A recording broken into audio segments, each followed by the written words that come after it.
ريدي كنكون تسفى قبل كلتهم دياقونات تسمعن انت لهم حجي كابيك كنجمر ناتو تزبزحي ولدو يزلزلو دياقون حوي كستون ولدو قال ما لازم زلزلو حجي قيد من كل مخادنات انت تقيسن زلو انستي انت رعناين كما يمسلكم مخنياتو بفلاي كابتي دحرم مركو بابيلون واي كامنتا انت جمرنا يتحش تانطبي ምናልባት ንሽ ሪፍሌክት ክሳይ ክንገብር መፍታን ናይ ወለዶታት ንምንታይ ደቂ ኣንስትዮ ተጣቂሰን ዝብሉን ሓሳብ ክህሉ ስለዝኽእል አብርሃምን ዳዊትን ንምንታይ እወ ንዓን ሕጂ እንታ ክንገብረና ንሓወይ ክንትንክፈና ንዓን ግድን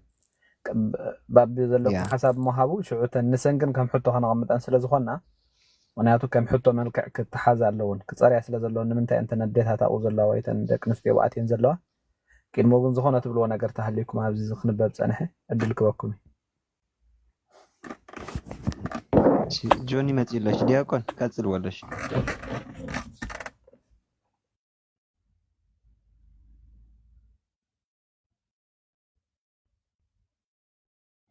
ቀጽል ዲያቆን ምሳ ቀጽል ደሓን ክሳብ ጆኒ ዝረጋጋ ሰናይ ሓራሽ እሺ ምናልባት እሺ በስመ አብ ወወልድ ወመንፈስ ቅዱስ ሰላምክ ስድራ ክርስቶስ ከመይ ጸኒሕኩም አሜን እግዚአብሔር አምላክና ነዛ ሰዓት እዚኣ ስለ ዘብጽሐና ክብሪ ምስጋና ንዕዮ ይኹን ናይ ክርስቶስ ጸጋን ሰላምን ኣብ ልብኹም ይንገስ ሓራሽ ናይ ወንጌል ማቴዎስ ካልኣይ ክፋል ኢና ሎማ አንተ ሰይክን ርአ ማለት ምናልባት እድሉ ስለ ዝሃቡኒ መምሃራን እግዚአብሔር አምላክ ጸጉ የብዛሐለይ እንዳበልኩ ምናልባት ቀዲመ ተዛሪበ ዝተጋገኹ እርሙለይ ማለት ወይ ከኣኒ ዝጎለለ ተሎ መሊኦም እንት ክነግርኩም ይደ ማለት እዩ ስለዚ ኣፍተ ናይ መጀመርያ ዝተባሃለ ሓሳብ ካብ ርእሱ ድሕር ጀሚርና ናይ ኢየሱስ ክርስቶስ ናይ ትውልድ ሓረግ ኢሉ ወዲ ዳዊት ወዲ አብርሃም ኢሉ ዝጅምር ማለት እዩ ኣርእሱ ድሕር ኢኹም ማለት እዩ አብርሃም ይስሐቅ ወለደ ይስሐቅ ካን ያዕቆብ ወለደ ያዕቆብ ካን ይሁዳን 11 ሕዋቱን ወለደ እንዳበለ ይዝቀጽል ማለት እዩ ስለዚ ንምንታይ ናይ ኢየሱስ ክርስቶስ ናይ ትውልድ ሓረግ ወይ ከዓ ናይ ዘርአ ሓረግ ኢሉ ዳዊትን አብርሃምን ጠቂስዎ መጀመርያ እንድሕር ዳኢልና ኮይና ምክንያት ስለ ዘሎ እዩ ማለት እዩ ምክንያቱ ብዙሓት ቅዱሳን ኣቦታት ኣለዉ ማለት እዩ ያዕቆብ ይስሐቅ ሰሎሞን ኢዮስያስ ብዙሓት ቅዱሳን ናይ ብሉይ ኪዳን ኣቦታት ከለዉ ንምንታይ ንዳዊትና አብርሃምን بزيادة مريض ويكأنه عم زيادة قديمه من تي ود داويت ود أبراهام يلون حد عيلنا خينا مخنيات اللهم عايت نايم مجمر مخنيات انتي داويتنا أبراهام بإسرائيل بتاعم تفتوت سلزنا ور معي يعني تي بعد إسرائيل أنزي داويت نجوسكم أبراهام أبوهم كبهل بتاعم يمزلي معي يوحنس وانجيل ما عرفش من تترين يعني بعد انتي زبل نحن أكو دك أبراهامينا أبراهام أبو لنا እግዚአብሔር አምላክና أبراهام كأبونا يلوم يمصادق نيرو ማለት በቃ ደቀ አብርሃም ክባሉ በጣም የምዝደልዩ ንጉስኩም ካመን እንድሕዳ ተባይሎም ዳዊት የምዝቡ ናብ በጣም ዝገርና እስራኤላውያን ታሪክ ናይ ነገሳት እንድሕሪኹም ኮንኩም ዳዊት በጣም ፈትዎ ስለዝነበሩ እቶም ድሒሮም ዝነግሱ ኣብ ይሁዳ ኣብ ኢየሩሳሌም ዝደግሱ ዝነበሩ ነገሳት ከተረፈ ዳዊት እንዳበሉ ይጽውዕዎም ነይሮ ማለት ስለዚ ተዋና ምክንያት ወደ ዳዊት ወደ አብርሃም ይል መጽሐፍ ዘምጾ እስራኤላውያን በጣም ፈትዎም ስለዝነበሩ ማለት ዳዊት ከም ንጉሶም نابراهام كا خمابو بتاعم يقبلوهم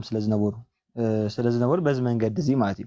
ካልን ንኽልቲኦም ተስፋ ስለዝተዋህቦም ተስፋ ምስ ተስፋ ከነጣጽር ስለዘለየ ማለት እዩ በተቀዳማይ እውን ተገሊጽ እዩ ኣብ ዝሓለፈ ማለት እዩ ናይ አብርሃም ዘፍጥረት 22 ንባዕሉ እንታይ ኢሉ በዘርእ ከይተባረኩ ኩሎም አሕዛብ ምድር ናይ አሕዛብ ናይ ምድር ብሙሉኦም በዘርእ ከባረኹ የምብል ማለት እዩ በዘርእ ኢሉ ወንበር በዘርኦም አይበለም ማለት ንብዙሕ ዘይኮነን ሓደ ሐዋርያ ቅዱስ ጳውሎስ ተባዕሉ زقال زيادة كمل لا قالت يا معرف سدس خب قص 20 شعات نجميركم بحدارينا خوينا احزاب كلهم بابراهام زري بني ابراهام زري تزرع تبع زلخا بكريستوس كم زبارخو نغيرو مادي اذا ابراهام تسفا توهيبو نيرو بزرخا كلهم احزاب مدر خبارخويم نعخا زرغم استرغم نعخا زبارخا استبارخ كخوني زبل تسفا توهيبو سلازنبره تزعابي ويكا زغول حتى تسفا ني ابراهام سلازخونه ابراهام طيسو نداويتون كوم مادي داويت دمو انتي زبل امزرك نهي حموس وداسي مالان وعن تاريناس مهال እግዚአብሔር ለዳዊት በጽድቅ ወይኔስ ስመን ፍሬ ከርስካ ነብር ዲበ መንበርከ እግዚአብሔር ንዳዊት በሐቅ ምሒልሉ መሐሎኻ አንተ አይጽፍኒ ካብ ዘደኻ ንሓደ መንበርካ ወይ ካብ ዝፋንካ ተخገብረ ከቀምጥ ኢሉ ተሰዓት ኢሉ ነር ማለት ካብ ዘደኻ ሁሉም መንበርካ ዝፋንካ ከቀምጥና ንዘል ዓለምካ ክነግስ ይዝብል ተስፋ አትይሉ ስለዝነበረ ጀም ክልተ አቦታት በዓል ዓቢ ተስፋ ስለዝኾኑ ተስፋኦም ንምፍጻም ወይ ከዓ ነት ናይ ተስፋ ፍጻሜ ከም ዝረኸበ ምእንቲ ከረድእ ስለ ዝደለየ ማለት እዩ ናይ ተስፋኦም ፍጻሜ ከም ዝረኸበ ምእንቲ ከረድእ ኢሉ ካልእ ክልቲኦም ስርወ እዮም ወይ ከዓ መሰረት እዮም ማለት እዩ ልክ ኦሪጅን እዮም ማለት እዩ አብርሃም ናይ ሃይማኖት ስርወ ክኸውን ከሎ ዳዊት ከዓ ናይ መንግስቲ ስርዊ ማለት ወይ ከዓ ስርወ መንግስቲ ማለት ወይ ናይ መንግስቲ መሰረት እዩ አብርሃም ከመይ ገይሩ ናይ ሃይማኖት መሰረት ኮይኑ እንድሕር ዳይና እግዚአብሔር አምላኽ ኣብ ከላውዲዮን ከራን ክቕመጥ ከሎ አብርሃም ካብ ብሄርካን ካብ ቤተሰብካን ካብ ኣዝማድካን ንዓውፃእ ናፍታ ኣነ ዘርእየካ ምድሪ ኺድ ኢሉ እግዚአብሔር አምላኽ ፀዊዑ ናፍቲ ምድሪ ተስፋ ወይ ከዓ ናፍታ ናይ ተስፋ ምድሪ ናብ ከነአን ፀዊዕዎ ማለት እዩ ስለዚ አብርሃም ነቲ ናይ እግዚአብሔር ቃል ኣሚኑ ስለ ዝወፀ ናይ ሃይማኖት መሰረት ኮይኑ ማለት እዩ እንዲያም አብርሃም ኣመነ ጽድቂ ኮይኑ ተቆፀረሉ ዝብል ናይ መጽሓፍ ቅዱስ ቃል ክፍጸም ዝኻለ አብርሃም በቃል እግዚአብሔር ኣሚኑ ናፍታ ናይ ተስፋ ምድሪ ክኸይድ ስለ ዝተበገሰ እዩ ማለት እዩ ክኸይድ ስለ ዝተበገሰ ናይ ሃይማኖት ስርወ ወይ ከዓ ናይ ሃይማኖት መሰረት ኮይኑ ዳዊት ከዓ ናይ መንግስቲ መሰረት ወይ ከዓ ስርወ መንግስቲ እዩ ማለት እዩ ብኸመይ ናይ መንግስቲ መሰረት ኮይኑ ወይ ከዓ ኦሪጅን ናይ ንግስነት ኮይኑ እንድሕር ዳይልና ቅድሚ ዳዊት ዝነገሰ ሳኦል እዩ ሳኦል ግን ናይ ንግስናት መሰረት ኣይኮነን ምክንያቱ ሳኦል ናይ ታህዋኽ ንጉስ እዩ ወይ ከዓ እግዚአብሔር ኣብ ዘይመደቦ ግዜ እስራኤላውያን ንጉስ ስለ ዝደለየ ጥራሕ ንጉስ አንግሰላ ኢሎም ሳሙኤል ምስ ረበሽዎ እግዚአብሔር ኣብ ዘይ ግዚኡ ዘንገሶ የይነቅሽ ንጉስ ይብሎ ማለት ናይ ትርጓሜ ተሪና በቃ ናይ ምጽዳፍ ወይ ከዓ ተጻዲፎም ወይ ከዓ ተሃዊኾም ዘንገሶ ንጉስ ዳ እምበር እግዚአብሔር ዝሓርዮ ዝመረጾ ኣይነበረን መጀመርያ ማለት ስለዚ ንግስና ዝጅምር ካብ ዳዊት ማለት እንጂ ካብ ሳኦል ኣይጅምር ንግስና ስለዚ ክልቲኦም ስርወ እዮም ዳዊት ናይ ንግስና ስርወ ክኸውን ከሎ ወይ ከዓ መሰረት ክኸውን ከሎ አብርሃም ከዓ ናይ ምንታይ መሰረት ናይ ሃይማኖት መሰረት አብርሃም ማለት ስለዚ ክልቲኦም መሰረት ስለ ዝኾኑ ማለት እዩ ክልቲኦም ስለ መሰረት ዝኾኑ ንክልቲኦም ኣቀዲሞም ማለት እዩ ካልእ እንታይ እዩ ሓደ ብጣዕሚ ስለ ዝፈትዎም ኢልና ካልኣይ ተስፋ ዝተዋህቦም ሰባት ስለ ዝኾኑ ሳልሳይ ከዓ ክልቲኦም ሱር ስለ ዝኾኑ ወይ ከዓ መሰረት ስለ ዝኾኑ ኢልና ማለት እዩ ስለዚ ተስፋ ዝተዋህቦም ንዕኦም እዮም መሰረት ዝኾኑ ንሶም እዮም ዝያዳ ከዓ ይሁድካ ብጣዕሚ ስለ ዝፈርሕዎ ማለት እዩ ስለዚ ካብዚ ሰለስተ መንገዲ ወዲ አብርሃም ወዲ ዳዊት ወዲ አብርሃም ኢሉ ጠቂስዎ ማለት እዩ ካልእ ዝጠቅሶ ዝደሊ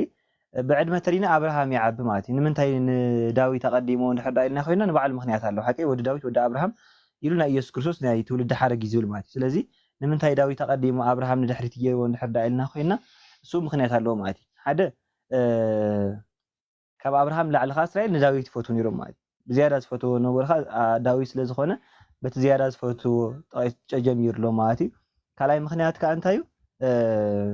ንምፅዋዕ ማለት እዩ ንባዕሉ ክርስቶስ ወዲ ዳዊት ወዲ አብርሃም ኢልካ ንምኻድ መጀመርያ መን ክፅዋዕ ኣለዎ ዳዊት ክፅዋዕ ኣለዎ ማለት እዩ ክርስቶስ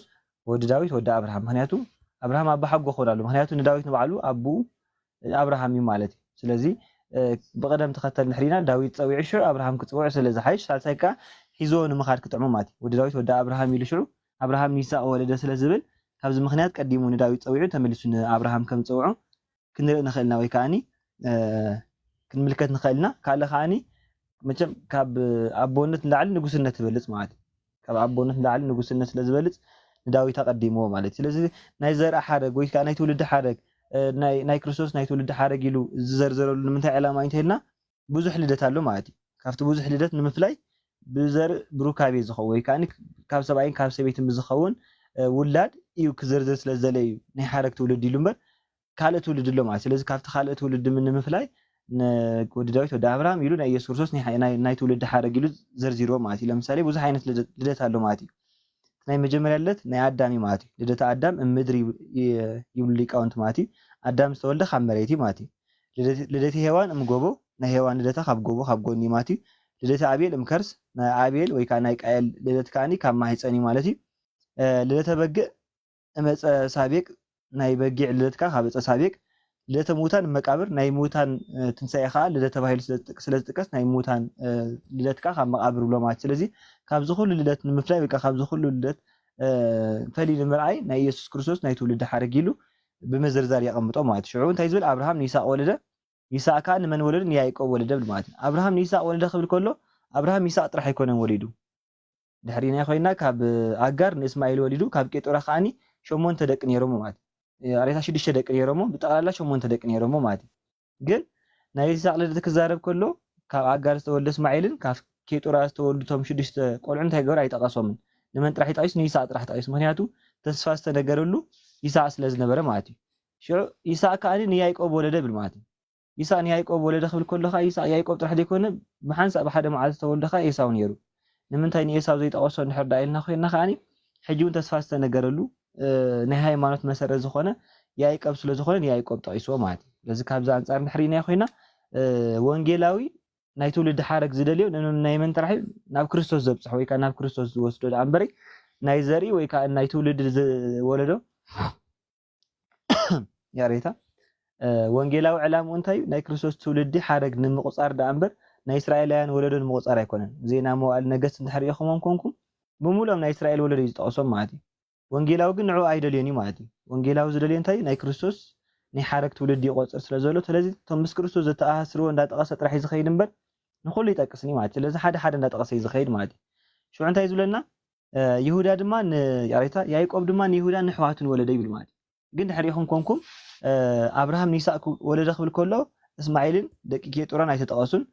ይስሐቅ ንያዕቆብ ወለደ ክብል ከሎ ኤሳው ኣይተጠቐሰን ሕጂ ግን ያዕቆብ ንይሁዳ ጥራሕ ወለደ ዘይኮነ ኢሉ ንይሁዳ ንሕዋቱን ወለደ ይብል ማለት እዩ ንይሁዳን ንሕዋቱን ወለደ ኢሉ ምጥቃሱ እዞም 11 ናይ ይሁዳ ኣሕዋት ወይ ከዓ እቶም 12 ደቂ ያዕቆብ መሰረት ናይ ሃይማኖት ወይ ከዓ ክርስቶስ ዝውለደሎም ስለ ዝኾነ ንኩሎም ጠቂሶም ማለት እዩ ይሁዳን ንሕዋቱን ያዕቆብ ንይሁዳን ንሕዋቱን ወለደ ብምባል ንይሁዳን ንሕዋቱን ወለደ ብምባል ንኩሎም ስለ ዝጠቐሰ እዞም ኩሎም ኣብ ናይ ክርስቶስ ትውልዲ ወይ ከዓ ናይ ክርስቶስ ሓረግ እጃም ዘለዎም ወይ ከዓ ክርስቶስ ካብ ኩሎም ከም ዝውለድ ንኸረዲ እዩ ዲካታ እስራኤል ትበሃል መሰረታ እዞም 12 ስለ ዝኾኑ ማለት ስለዚ ብዝያዳ ንይሁዳ ዝጠቐሰ ከዓ ናይ ሃይማኖት መሰረት ይሁዳ ስለ ዝኾነ ማለት እዩ ክርስቶስ ንባዕሉ ሞዓ አንበሳ ዘእም ነገደ ይሁዳ ይበሃል ሓቂ ካብ ይሁዳ ዝወፃ አንበሳ ተባሂሉ ማለት ስለዚ ክርስቶስ ዝውለድ ካብ ይሁዳ ስለ ዝኾነ ብዋናነት ንይሁዳ ጠቂሱ ነቶም ኣሕዋት እውን ጠቂስዎም ኣሎ ካብ ውሽዕ ይሁዳ ይብል ካብ ትእማር ንፋሬስን ንዛራን ወለደ ይብል ማለት እዩ ታሪኹ ትፈልጦ ኢኹም ምናልባት ግዚኡ ስለ ዘይኮነ ታሪኹ ክንትርኽ ግዚኦም ስለ ዘይኣኽለና ማለት እዩ ይሁዳ ካብቲ ቀዳሚት ሰበይቱ 3 ደቂ ነይሮሞ ማለት እዩ እቶም 3 ደቁ ከዓኒ ሴሎም ምናልባት ክትሕግዙኒ ማለት እዩ ምናልባት ሽሞም ከይርሳም ኤር ሴሎምና አውናን ዝበሃሉ ማለት ኤር ሴሎምና አውናን ዝበሃሉ ደቁ ወሪዱ ማለት እዩ እና እቶም ክልተ ደቁ ብሓጢያቶም ምክንያት ከም ዝሞቱ ናይ መጨረሻ ወዱ ሴሎም ማለት ናይ መጨረሻ ወዱ ንትእማር ከም ዘመርዓዋ ያው ትእማር ካብ ኣህዛብ ወገን ወይ ከዓ ካብቶም ዘይተገዘሩ ኣህዛብ ኮይና ዘይተገዘሩ ወይ ከዓ አይሁድ ዘይኮነት ያ ማለት ናብ እምነት አይሁድ ዘይኣተወት ያ ማለት ስለዚ ካብቶም ዘይተገዘሩ ወገን ዝነበረት ያ ማለት እዩ ናይ መጀመርያ ወዱ ምስ መርዓዋ እሱ ብሓጢያቱ ምክንያት ተቀዚፉ እቲ ካልኣይ ምስ መርዓዋ እሱ ተቀዚፉ ማለት እዩ ምስ ሳልሳይ ከመርዓዋ ሓሲቡ ነገር ግን ደቀይ መንት ከይትውዳእ አለ ኢሉ ንግዚኡ ከም ዝሰጎጋ ወይ ከዓ ከም ዘመርዓዋ ምስ ሳልሳይ ወዱ ይነግረና ማለት እዩ ሸመጨረሻ ተማርቲ ኣትገብር ናይ ተማር ሓሳብ እንታይ ነይሩ ካብቲ ትውልዲ ናይ እግዚአብሔር ወለዶ ወይ ካብቲ ናይ እስራኤል ወገን ክትቁፀር ትደለ ስለ ዝነበረት ምስ ናይ ይሁዳ ቤተሰብ መርዓዋ ብጣዕሚ ሕጉስ ነይራ ማለት እዩ ግን ክልተ ደቁ ብሓጢያቶም ምክንያት ሞይቶም ማለት እዩ ምስ ኣኽራኸቡ ወይ ከዓኒ ነቲ ንጹህ ዝኾነ ናይ ጋብቻ ወይ ከዓ ናይ መውስቦ ስለ ዝተጸየፍዋ ንዓ እግዚአብሔር ቀጽዕዎ ማለት እዩ ሽዑ እንታይ ትገብር ተእማር ኣብ መንገዲ ከም ዘማዊት መሲላ ያው ናይ ዘማዊት ክዳን ተኸዲና ንይሁዳ ኣታሊላ ምስ ይሁዳ ትደቅስ ሞኒ ትጸንስ ማለት እዩ ድሕሪ ሽዑ ብዳርባ እምነት ክትከተል ፈሪድዋ ነገር ግን ሒዛቶ ዝነበረት ምልክት መሰርዓየቶ ምክንያቱ ምስ ኣኽ ደቅስ ከሎ መትሓዚ ሂብዋ ነይሩ ወይ ከዓ ምልክት ሂብዋ ነይሩ ቆቢዕ መስቀልን ቀለቤትን ሂብዋ ነይሩ ማለት እዩ ቆቢዕ መስቀልን ቀለቤት ቆቢዑ ናይ ኣክሊለ እሶክ ናይ ክርስቶስ ምሳሌ ማለት እዩ በተለይ ሓድሽ ኪዳን ብቡሊ ኪዳን ክንትርጉሞና ማለት እዩ ወይ ከዓኒ ንቡሊ ኪዳን ትርጉሞ ብሓድሽ ኪዳን ማለት እዩ ኩሉ ኣብ ቡሊ ኪዳን ዘሎ ንክርስቶስ ትርጉም እዩ ማለት እዩ ምክንያቱ ኣብ ኩሉ ናይ መጽሓፍ ቅዱስ ናይ ቡሊ ኪዳን ክፍሊ ክርስቶስ ክንረኽቦ ተዘይኪልና ያው መጽሓፉ ዕላሙ መጽሓፉ ኣይተረዳእና ማለት እዩ ቡሊ ኪዳን ስለ ክርስቶስ ይዛረብ ማለት እዩ ብምሳሌያዊ ወይ ከዓ ብትንቢታዊ መልክዕ ክኸውን ይኽእል ግን በሙሉ ናይ ቡሊ ኪዳን ንባባት ስለ ክርስቶስ እዩ ስለዚ ይሁዳ ናይ ክርስቶስ ምሳሌ ይሁዳ ንትእማር ሰለስተ ነገራት መትሓዚ ገዲፍላ ማለት እዩ ምሳኻ ደቅስ ከሎ ናይ መጀመርያ ቆቢዑ እቲ ካልኣይ ቀለቤት እዩ እቲ ሳልሳይ ከዓ በትሪ ማለት እዩ እታ ቆቢዕ ናይ ምንታይ ምሳሌ ናይ ኣክሊለ እሶክ ምሳሌ ማለት እዩ ቀለቤት ከዓ ናይ ሃይማኖት ምሳሌ እዩ ቀለቤት ያው ኪዳን ስለ ዝኾነ ሃይማኖት ምሳሌ በትሪ ከዓ ናይ መስቀል ምሳሌ ማለት እዩ ሰለስተ ነገራት ሒዛ ስለ ዝነበረት ንይሁዳ ምሰርዓየቶ ካብ ሞት ድሒና ማለት እዩ ጸኒሳ ማለት እዩ ጸኒሳ ስለ ዝነበረት ክልተ ውላድ ትወልድ ኣብ ግዜ ሕርሳ ንባዕሉ ዘጋጠመ ነገር ነይሩ ተወልዳ ዝነበረት ክትዮም ከላ ቀዳማይ ምስተቀልቀለ ኣብ ኢዱ እንታይ ኣሲራትሉ ቀይሕ ፈትሊ ኣሲራትሉ ማለት ቀይሕ ፈትሊ ኣሲራትሉ ቀይሕ ፈትሊ ዝተኣሰረሉ ዛራ እዩ ነይሩ ነገር ግን ቀዲሙ ዝተወለደ ዛራ ዘይኮነ ፋሬሲ ማለት ናይ ፋሬስ ትርጉሙን ባዕሉ ተሓሲ ደምሳሲ ማለት ስለዚ ንሓው ቀዲሙ ተወሊዱ ማለት እዩ ዛራ ካ ድሕሪ ተወሊዱ ማለት እዩ እዚኦም ክልተ ደቂ ናይ ይሁዳ ወይ ካብ ትእማር ዝተወልዱ ክልተ ደቃ ናይ ኦሪትን ናይ ወንጌልን ምሳሌ ማለት ኣቀዲሙ ኢዱ ኣቀልቂሉ ዝነበረ ወይ ቀዲሙ ተቀልቂሉ ዝነበረ ዛራ ከም ዝኾነ ዛራ ናይ ወንጌል ምሳሌ እዩ ድሒሩ ግን ጥሒሱ ዝወፀ ወይ ቀዲሙ ዝወፀ ፋሬሲ ፋሬስካ ናይ ኦሪት ምሳሌ ስለዚ ወንጌል ካብ ኦሪት ተቀደምያ ንዝብልዎ ናይ ኣቦታት ሓሳብ ነዚ ምሳሌ ገይሩ ማለት ኣቀዲማ ተሰሪዓ ነይራ ወይ ካብ ብልጭ ኢላ ጠፊያ ወንጌል ብመልከ ጼዴቅ ግዜ ተራእያ ጠፊያ ብሉ ማለት መጀመርያ ወንጌል መፅያ ኣብ መንጎ ጠፊያ ሽዑ ኣብ መንጎ ኦሪት ተሰሪዓ ድሒራ ፀኒሓካ ወንጌል መፅያ ማለት እና ብሓፈሻ ተክብሊ ናይ ይሁዳ ካብ ተማር ዝተወልዱ ክልተ ውላድ ናይ ወንጌልን ናይ ኦሪት ምሳሌዮም እቲ ኣብ ኢዱ ዝተኣሰረ ቀይሕ ፈትሊ ኻኒ ናይ ስጋው ደሙ ምሳሌ ማለት እቲ ኣብ ኢዱ ዝተኣሰረ ቀይሕ ፈትሊ ናይ ስጋው ደሙ ምሳሌ ስለዚ ብከምዚ መንገዲ ይሁዳ ካብ ተእማር ንፋሬስን ንዛራን ወሊዱ ማለት እዩ እና ንምንታይ በተለይ ሓንቲ ጠቂሲ ኣኽለን መስጠኒ ኩለን ተጠቂሲን ከምዚ ዓይነት ታሪክ ኣለዎ ንባዕሉ ራኬብ ንባዕሉ ታሪኹማ ራኬብ ንባዕሉ ካብ ሰሎሞን ንቡኤዝ ወሊዳ ማለት እዩ ሓቂ ራኬብ ካብ ሰሎሞን ንቡኤዝ ወሊዳ ሰሎሞን ማለት ካብቶም ናይ እስራኤላውያን ሰለይቲ ወይ ካብ ሙሴ ብኢያሱ ተላኣኹ ካሌብን ሰሎሞን እዮም ተላኣኹም ነይሮም ብኢያሱ ማለት ንኢያሪኮ ክስልልዋ ማለት ኢያሪኮ ታብ 7 ቅፅሪ ወይ ከዓ ብኩሉ ብመንደቕ ዝተኸበበት ከተማ ክስልልዋ ምስ ረኣኹም ከይዶም እንታ ከተማ ክስልልዋ ከለዉ ብፀልማት እዮም ኣትዮም ኣብ መንጎ ፀሓይ ትወፅእ ማለት ምስ በረቐ ፀሓይ እቶም ዓዲ ምስ ረኣይዎም ተሓቢኦም ናቢኣቱ ናብ ናይ ራኬብ ገዛኣቱ ማለት ራኬብ ካ ብዝሙት ህይወት እያ ትነብር ነይራ ማለት እዩ ድሓር ሽዑ ሓቢኣቶም ወይ ከዓ ካብ ፀላእቶም ኣድሒናቶም ናኸድሉ ዝግባእ መንገዲ ነጊራቶም ኣብ ልዕሊ እስራኤላውያን ፅቡቅ ውዕለት ኣውዒላ ማለት እዩ እና ንሶም ካ ብግዜ ጥፋኣት ንዓኣ ካብ ጥፋኣት ኣድሒኖማ ማለት እዩ ወይ ከዓ ተኸላኺሎምላ ኪዳን ሂብዋ እግዚኣብሄር ካ ሽዑ እንታይ ገይሩ ኢያሱ ንሰሎሞን ምስ ራኬብ ክምርዓው እዩ ሰሎሞን ካብ ራኬብ ንመን ይወልድ ንቡኤዝ ይወልድ ማለት እዩ ቡኤዝ ካ ፀኒሑ ምስ ሩት ዝምርዖ ማለት እዩ ሩት እታ ኣብ ምድሪ ኣብ ሞዓብ ዝነበረት ኣሕዛብ ሰበይቲ እያ ማለት ስለዚ ሰለስተ ኣንስቲ ተጣይሰን ኣለዋ ማለት ራኬብ ተጣይሳላ ተእማር ተጣይሳላ ሩቱን ተጣይሳላ ማለት እዘን ሰለስተ ኣዴታት ታሪክ ዘለዎ ማለት ንምንታይ ጠይስዎ እንድሕር ዳኢልና ኮይና ኣቦታት ዘቐምጦ ብዙሕ ምክንያት ኣሎ እቲ ናይ መጀመርያ ግን እንታይ ኣህዛብ ንእስራኤል ዘለፋ ንኣህዛብ ተስፋ ምእንቲ ክኸውን ማለት እንታይ ማለት እዩ እዚ ንእስራኤል ዘለፋ ንኣህዛብ ተስፋ ማለት እስራኤላውያን ብጣዕሚ እዮም ዝምክሑ ማለት እዩ ንሕና ደቂ ኣብርሃም ኢና ኢሎም ብጣዕሚ ትምክሕተኛት እዮም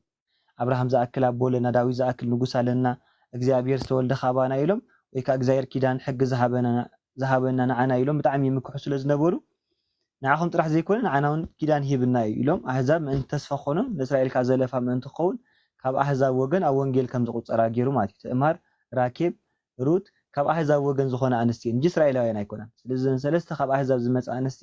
ኣብ ትውልዲ ኣትየን ክቆፀራ ዝገበረን እግዚኣብሔር ኣምላኽ ምእንቲ ከይምክሑ እስራኤላውያን ካባና ጥራሕ ክርስቶስ ተወሊዱ ምእንቲ ከይብሉ ኣህዛብ ካባና እውን ተወሊዱ እዩ እነራኬብ እነትእማር እነሩት ካባና ወገንን ኢሎም ተስፋ ምእንቲ ክኾኖም ንኣይሁድ ከዓኒ ዘለፋ ወይ ከዓኒ ክንቀፉ ምእንቲ ወይ ከዓ ክዝለፉ ምእንቲ ስለ ዝደለየ እግዚኣብሔር ኣምላኽ ማለት እዩ ካልእ እዚኦም ናይ ሃይማኖት ምልክት እዮም ማለት እዩ እዘን ሰለስተ ኣዴታት ናይ ሃይማኖት ምልክት እዮም ማለት ምክንያቱ ማዕረ ክንደይ ኣብቲ ህዝቢ እግዚኣብሔር ክቆፀራ ወይ ከዓኒ ናብቲ ናይ እግዚኣብሔር ቤተሰብ ንክመፃ ይደልያ ስለ ዝነበራ ወይ ከዓኒ ይምንያ ስለ ዝነበራ እግዚኣብሔር ኣምላኽ ትምኒተን ተቐቢሉ እንታይ ገይሩለን ሓሳበን ተቐቢለ ማለት እዩ ስለዚ ኣቦታት ቤተክርስትያን እንታይ ይብልዎን ትእማር ሩት ራኬብ ናይ ቤተክርስትያን ምሳሌ ይብልዋ ማለት እዩ ናይ ቤተክርስትያን ምሳሌ እዩ ምክንያቱ ትእማር እንድሕር ሪኢኹም ኮንኩምሲ ካብ ናይ ይሁዳ ደቁ ካብቶም ደቁን ካብ ይሁዳን ዘርኢ ንክትቀበል ኣይተፀየፈትን ማለት እዩ ካብ ኩሎም ዘርኢ ንክትቀበል ኣይተፀየፈትን ቤተክርስትያን ካ ካብ ህዝብን ኣህዛብን ንክትመፅእ ወይ ከዓ ካብ ህዝብን ኣህዛብን ክትሓቁፍ ኣይተፀየፈትና ማለት እዩ ስለዚ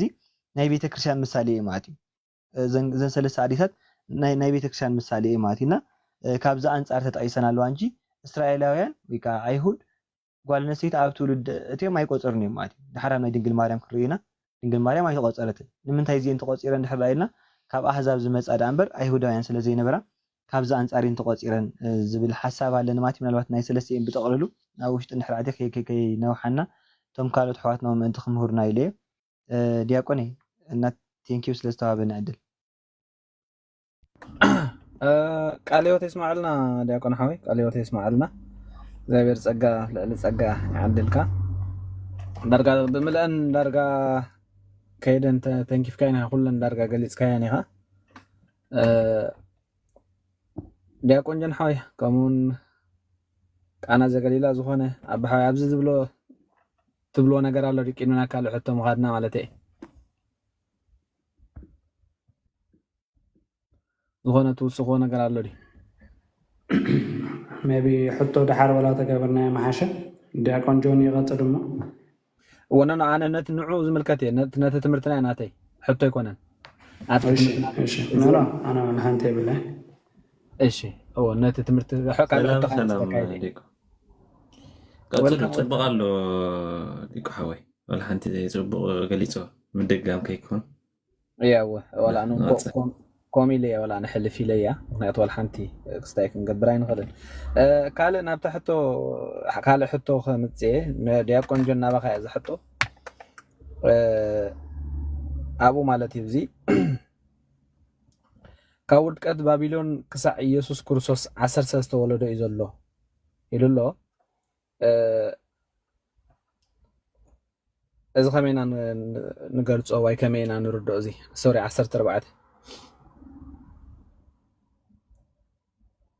يكون حال الله ريا يكون جن ميت كفت الله يمو عسى تربعة قتلوا تنحني كره بعنا دهان حفش كسر نسخة ترخبو أنا دايز بالك جبري دا يكون حي كلن نديخ قلت أنت أنيحو كلن مهنياتو تنقل في قل في زخنا حدا خابتن أدالينا أنت أنا حناسي يكون حي ولا بزي حتى كيدهم من مهنياتو صبغ نجر أنت أيو وكا تي مصنعتي كان دحر جميركا رديت كله لو وش تأتي كتردو لك تبلو تناي تمرتسي أنت عايز بزلو مرداء مالتي سلازي أبزي حنت حسب أنا كوسخ دلي زلو خنتاء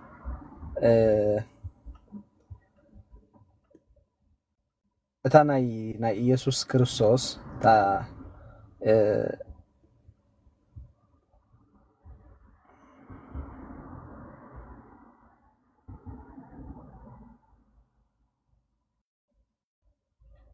ያዕቆብ ንሂዳን ሕዋቱ ወለደ ኢልዋ ዘሎ ኣቐድም ኣቢሉ ንይስሐቅ ንያዕቆብ ሓው ወለደ ኣይበለን ሕጂ ኣቐድም ኣቢሉ ኣይበለን ኢልዋ ኣሎ ብዚ ኣፍታ እንታይ ዝበሃል ኣብዚ በፂሑ ንይሁዳን ንሕዋቱን ማለቱ ስለምንታይ እዩ እንተልና ሕጂ ኣብዚ ኩሉ ሰብ ከስምረላ ኣሎ ይደግማ ዘሎ ሓፈሻው ዲያቆን ኢልዋ እንዲ ግን ክሳብ ዲያቆን ጆን ንሬድ ዝኸውን ሓንቲ ቁልፍ እዚኣ ስለ ዝኾነት ክትተሓዝውን ስለ ዘለዋ ክትተሓዝ ኣለዋ እዚ ሓሳብ ብርዲት ክትተሓዝ ኣለዋ ስለምንታይ እዩ ኣብዚ እንታይ ናም ዘለና ሕጂ ኣቐዲሙ ንያዕቆብን ሓውን ወለደ ኣይበለን ኣብዚ በፂሑ ንይሁዳን ንሕዋቱን ማለቱ ስለምንታይ እዩ ሕጂ ንያዕቆብሲ እንዳ ብስሕዋቱ ይወሰኾን ንይሁዳ ንሕዋቱን ማለቱ ግን እንታይ እዩ ሕጂታ ነጥቢ ኣብዚ ሕጂ እንታይ ኢልና ኢና ንርዳእ ነዚኣ ምስለኩም ክርስቶስ ዝውለድ ካብ 12 ነገደ እስራኤል ስለ ዝኾነ እዚኣ ኩልኩም ኣስምሩላ ኢኹም ቶም ኣሕዋት ኩላትና ማለት እየ ንምንታይ ኢኹም ኢሉ ዘሎ ሕጂ ቶም ነገደ እስራኤል ዝበሃል ዘሎ ከዓ ካብ ይሁዳ ዓሌትን ብፍሉይ ካብ ይሁዳ ምባሉ ከዓ ካብ ነገድ ይሁዳ ስለ ዝውለድ እዩ ወዲ ዘፍረት ምዕራፍ 49 ፍቅሪ 10 ምልካት ይከኣል ካብ መን ስለ ዝውለድ መን ካብ ኢየሱስ ክርስቶስ ካብ ነገደ ይሁዳ ስለ ዝውለድ ብፍሉይ ይሁዳ ንሕዋቱን ኢሉ ጠቂሱ ዘሎ ኣብዚ ወንጌላዊ ቅዱስ ማቴዎስ ማለት እዩ ይሁዳ ከዓ ካብ ትእማር እንዳበለ ይገልጽ ማለት እዩ ስለዚ ነዚኣ ከስምረላ ደለየ ዘለኹ ኢየሱስ ክርስቶስ ካብ ነገደ ይሁዳ ማለት ከዓ መን ሕጂ ነገደ ይሁዳ ክንብል ተኾይና ናብ መና ክንመጽእ ዘለና ማለት እዩ ናብ ድንግል ማርያም ተረዲኩምኒ ተዘርኢ እንዳቐጸለ ስለዚ ኸይድ ማለት እዩ ቃል ህይወት ይስማዓልና ዲያቆን ሓወይ ብድጋሚ ምናልባት ክስታይ ክገብሮ ስለ ዝደለኹ እየ ዲያቆን ሓወይ ተዳሊኻ ዶ ትኾን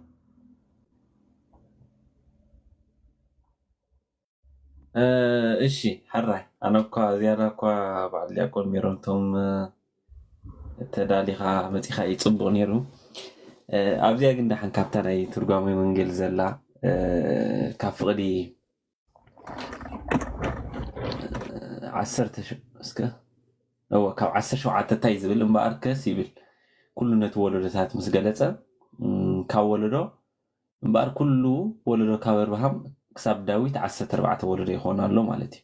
ካብ ዳዊት ክሳብ ምልኮ ባቢሎን ከዓ እንደ ይኾን ኣሎ 14 ወለዶ ማለት እዩ ካብ ምልኮ ባቢሎን ክሳብ ልደተ ክርስቶስ ድማ 14 ወለዶ ኣሎ ስለዚህ ነዚ ኩሉ እንተደሚርካ ክንደይ ዝኾን ዘሎ ብድምር ኩሉ ወለዶ ካብ አብርሃም ክሳብ ልደተ ክርስቶስ 42 ወለዶታት ይኾን ኣሎ ሕጂ ካብ አብርሃም ክሳብ ክርስቶስ ክንመጽእ ኮይና 42 ወለዶ ዝኾነሉ ዘሎ ምስጢር እቲ ምክፍፋሉ ከዓ እንታይ እዩ ዝብል ክገልጸና ከሎ እንታይ ኢልዎ ትርጓሜ ወንጌል 42 ወለዶ ኣብ 3 ከፊሉ ጻሓፎ 3 ክፍለ ዘመን ይነግር ብለና ማለት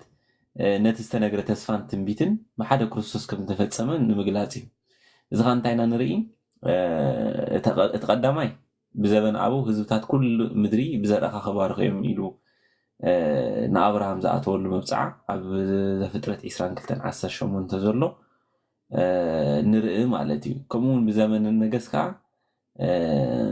ብዘመን ነገስታት ማለት እዩ ከፍረ ከርስኻ ኣብ ዝፋንካ ቀምጤ ብምባል ኣብ መዝሙር 132 ዘሎ ሓሳብ ንዳዊት ዝኣተወሉ ንርኢ ማለት እዩ ከምኡውን ዜሩ ሕጂ እንታይ ይርኢና ኣለና ብዘመን አቡ ንአብርሃም ብዘመን ነገስ ንዳዊት ብዘመነ ካህናት ከዓ እቲ ራእይ እቲ ትንቢት ምእንቲ ክፍፀም እቲ ቤት መቅደስ ድማ ከም ብሓድሽ ምእንቲ ክባረኽ ሓጢኣት ክሓድግ ዘለኣለማዊ ፅድቂ ፍትሒ ከቆም እዩ ብዝበሎ ናይ ዳዊት ዝባ ናይ ነቢ ዳንኤል ትንቢት ኣብ ምዕራፍ 9 ኣብ ፍቅዲ 21 ዘሎ ብምርኣይ ተባሂሉ ዝተነገረ ተስፋ ብሓደ ክርስቶስ ከም ተፈፀመ እንታይ ዝገብር እዩ ማለት እዩ ዝገልጽ እዩ ኢሉ ይኸፋፍሎ እሞ ብድሕሪኡ ወለዶ ዘርዚሩ ዝቆፀረ ስጋዊ ምግብና እናተለዋወጠ መፂኡ እዩ ምክንያቱ ብዘመን አቡ ምክርን ተግሳፅን ተራእዩ መፅሓፍትኻ ኣይተፃሕፉን ብዘመን መሳፍንትኻ መፅሓፍቲ ተፃሒፎም መቕፃዕቲ ብምስቃል ብምቁራፅን ኮነ ማለት እዩ ሕጂ ሮሜ 3 እንተዘይተጋገየ እንተርኢናዮ እንታይ እዩ ዝብል እምበኣር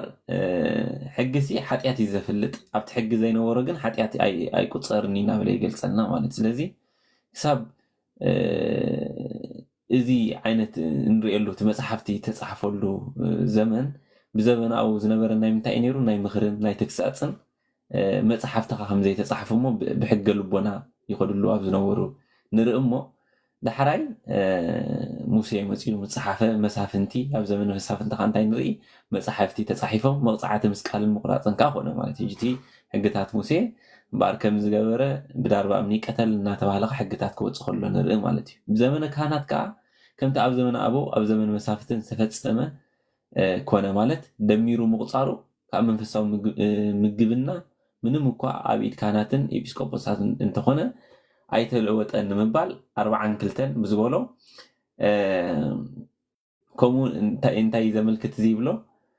ነቲ ኣትራኖስ ናይ ሰሎሞን ማለት ዝፋኑ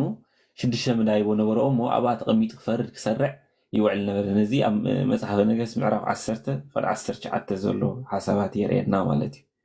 ሕጂ ብከምዚ ዓይነት ሰለስተ ኣካፍላ ብዘመን አቡ ብዘመን ነገስት ብዘመነ ካህናት ነቲ 14 ዘሎ ምስ ገለፆ ብድሕሪኡ ከዓ እንታይ ይብል 6 ግዜ 7 42 ይኸውን ኣሎ ማለት እዩ ስለዚ ነቲ ናይ ኣትራኖስ ናይ ሰሎሞን ምቁፃር እዩ ማለት እዩ ናይ 42 አቡ ትውልዲ ክፍፀም ከሎ ክርስቶስ ተወልደ ሰሎሞን ናይ ክርስቶስ ኣትራኖስ ናይ ቅድስት ድንግል ማርያም ምሳሌ እዩ ስለዚ 43 ዝብሎ ደብተራ ኦሪት 43 ዓኑድ ነበራ ብዝብልካ ይገልጾ ማለት ሕጂ ነቲ ናይ ሰሎሞን ኣትራኖስ ተባሂሉ ዘሎ ደሚሩ 6 ብምርባሕ 42 ይኸውን ኣሎ ስለዚ ክርስቶስ እቲ ክመፅእ ዘሎ እቲ ብምሳሌ ኣትራኖስ ተባሂሉ ዘሎ ንሱ እዩ ዝኸውን ዘሎ ማለት እዩ ስለዚ ክርስቶስ እዩ ክርስቶስ ኣትራኖስ ድንግል ማርያም ድማ ቅድስት ድንግል ማርያም ድማ ምሳሌ ዝኾነሉ ዘሎ ምስጢር የረድአና ማለት እዩ ካልእ ንምንታይ እቲ 42 ኣብ 42 ትውልድስ ክርስቶስ ክውለድ ኣለየ ብዝብልካ ክንርኢ ከለና 42 እንታይ ኢልናዮ እዚ ክርስቶስ ዝተወለደሉ ኢልናዮ 43 ከዓ ትውልዲ ክፍፀም ከሎ ክርስቶስ ተወልደ 44 ከዓ بزبولو إسرائيليين أما بلا 44 قعدهم درستي كم زرعي مؤمنان دما أما بلا 44 تولد كريستوس توليدهم رأي من بال 45 تبلا دما إسرائيليين كاب قلت مسوطو أما بلا 45 قعدهم دري رست ورسو من بال نايزهول كجيرو إتي ولدتاسي ندخل كامون تخيل كاس كم زعينة مثاليات الله يرد أمه زي تمثل كاله أبزيا أبز حلف حدا زي حاسكوا نيرا انت أتبل تي عسات 4 ورد زلو كاب أبراهام كساب داويت مالتي انت يزبل أبراهام كساب داويت ناي مسافة نجزي خوينو كبري ودء مالتي بخبري ودء كاب داويت كساب بابيلون زلخا ناي نجستات كوينو بودكاتي ودء مالتي ካብ ባቢሎን ስጋብ ክርስቶስ ዘለኻ ብናይ ክርስቶስ እቲ ምምፃእ ምዃኑ የረድአና ብዝብል ምሕፅር ዝበለት ከምዚኣ ትመስል ማለት እዩ ከይን ዋሕድ ቴንክ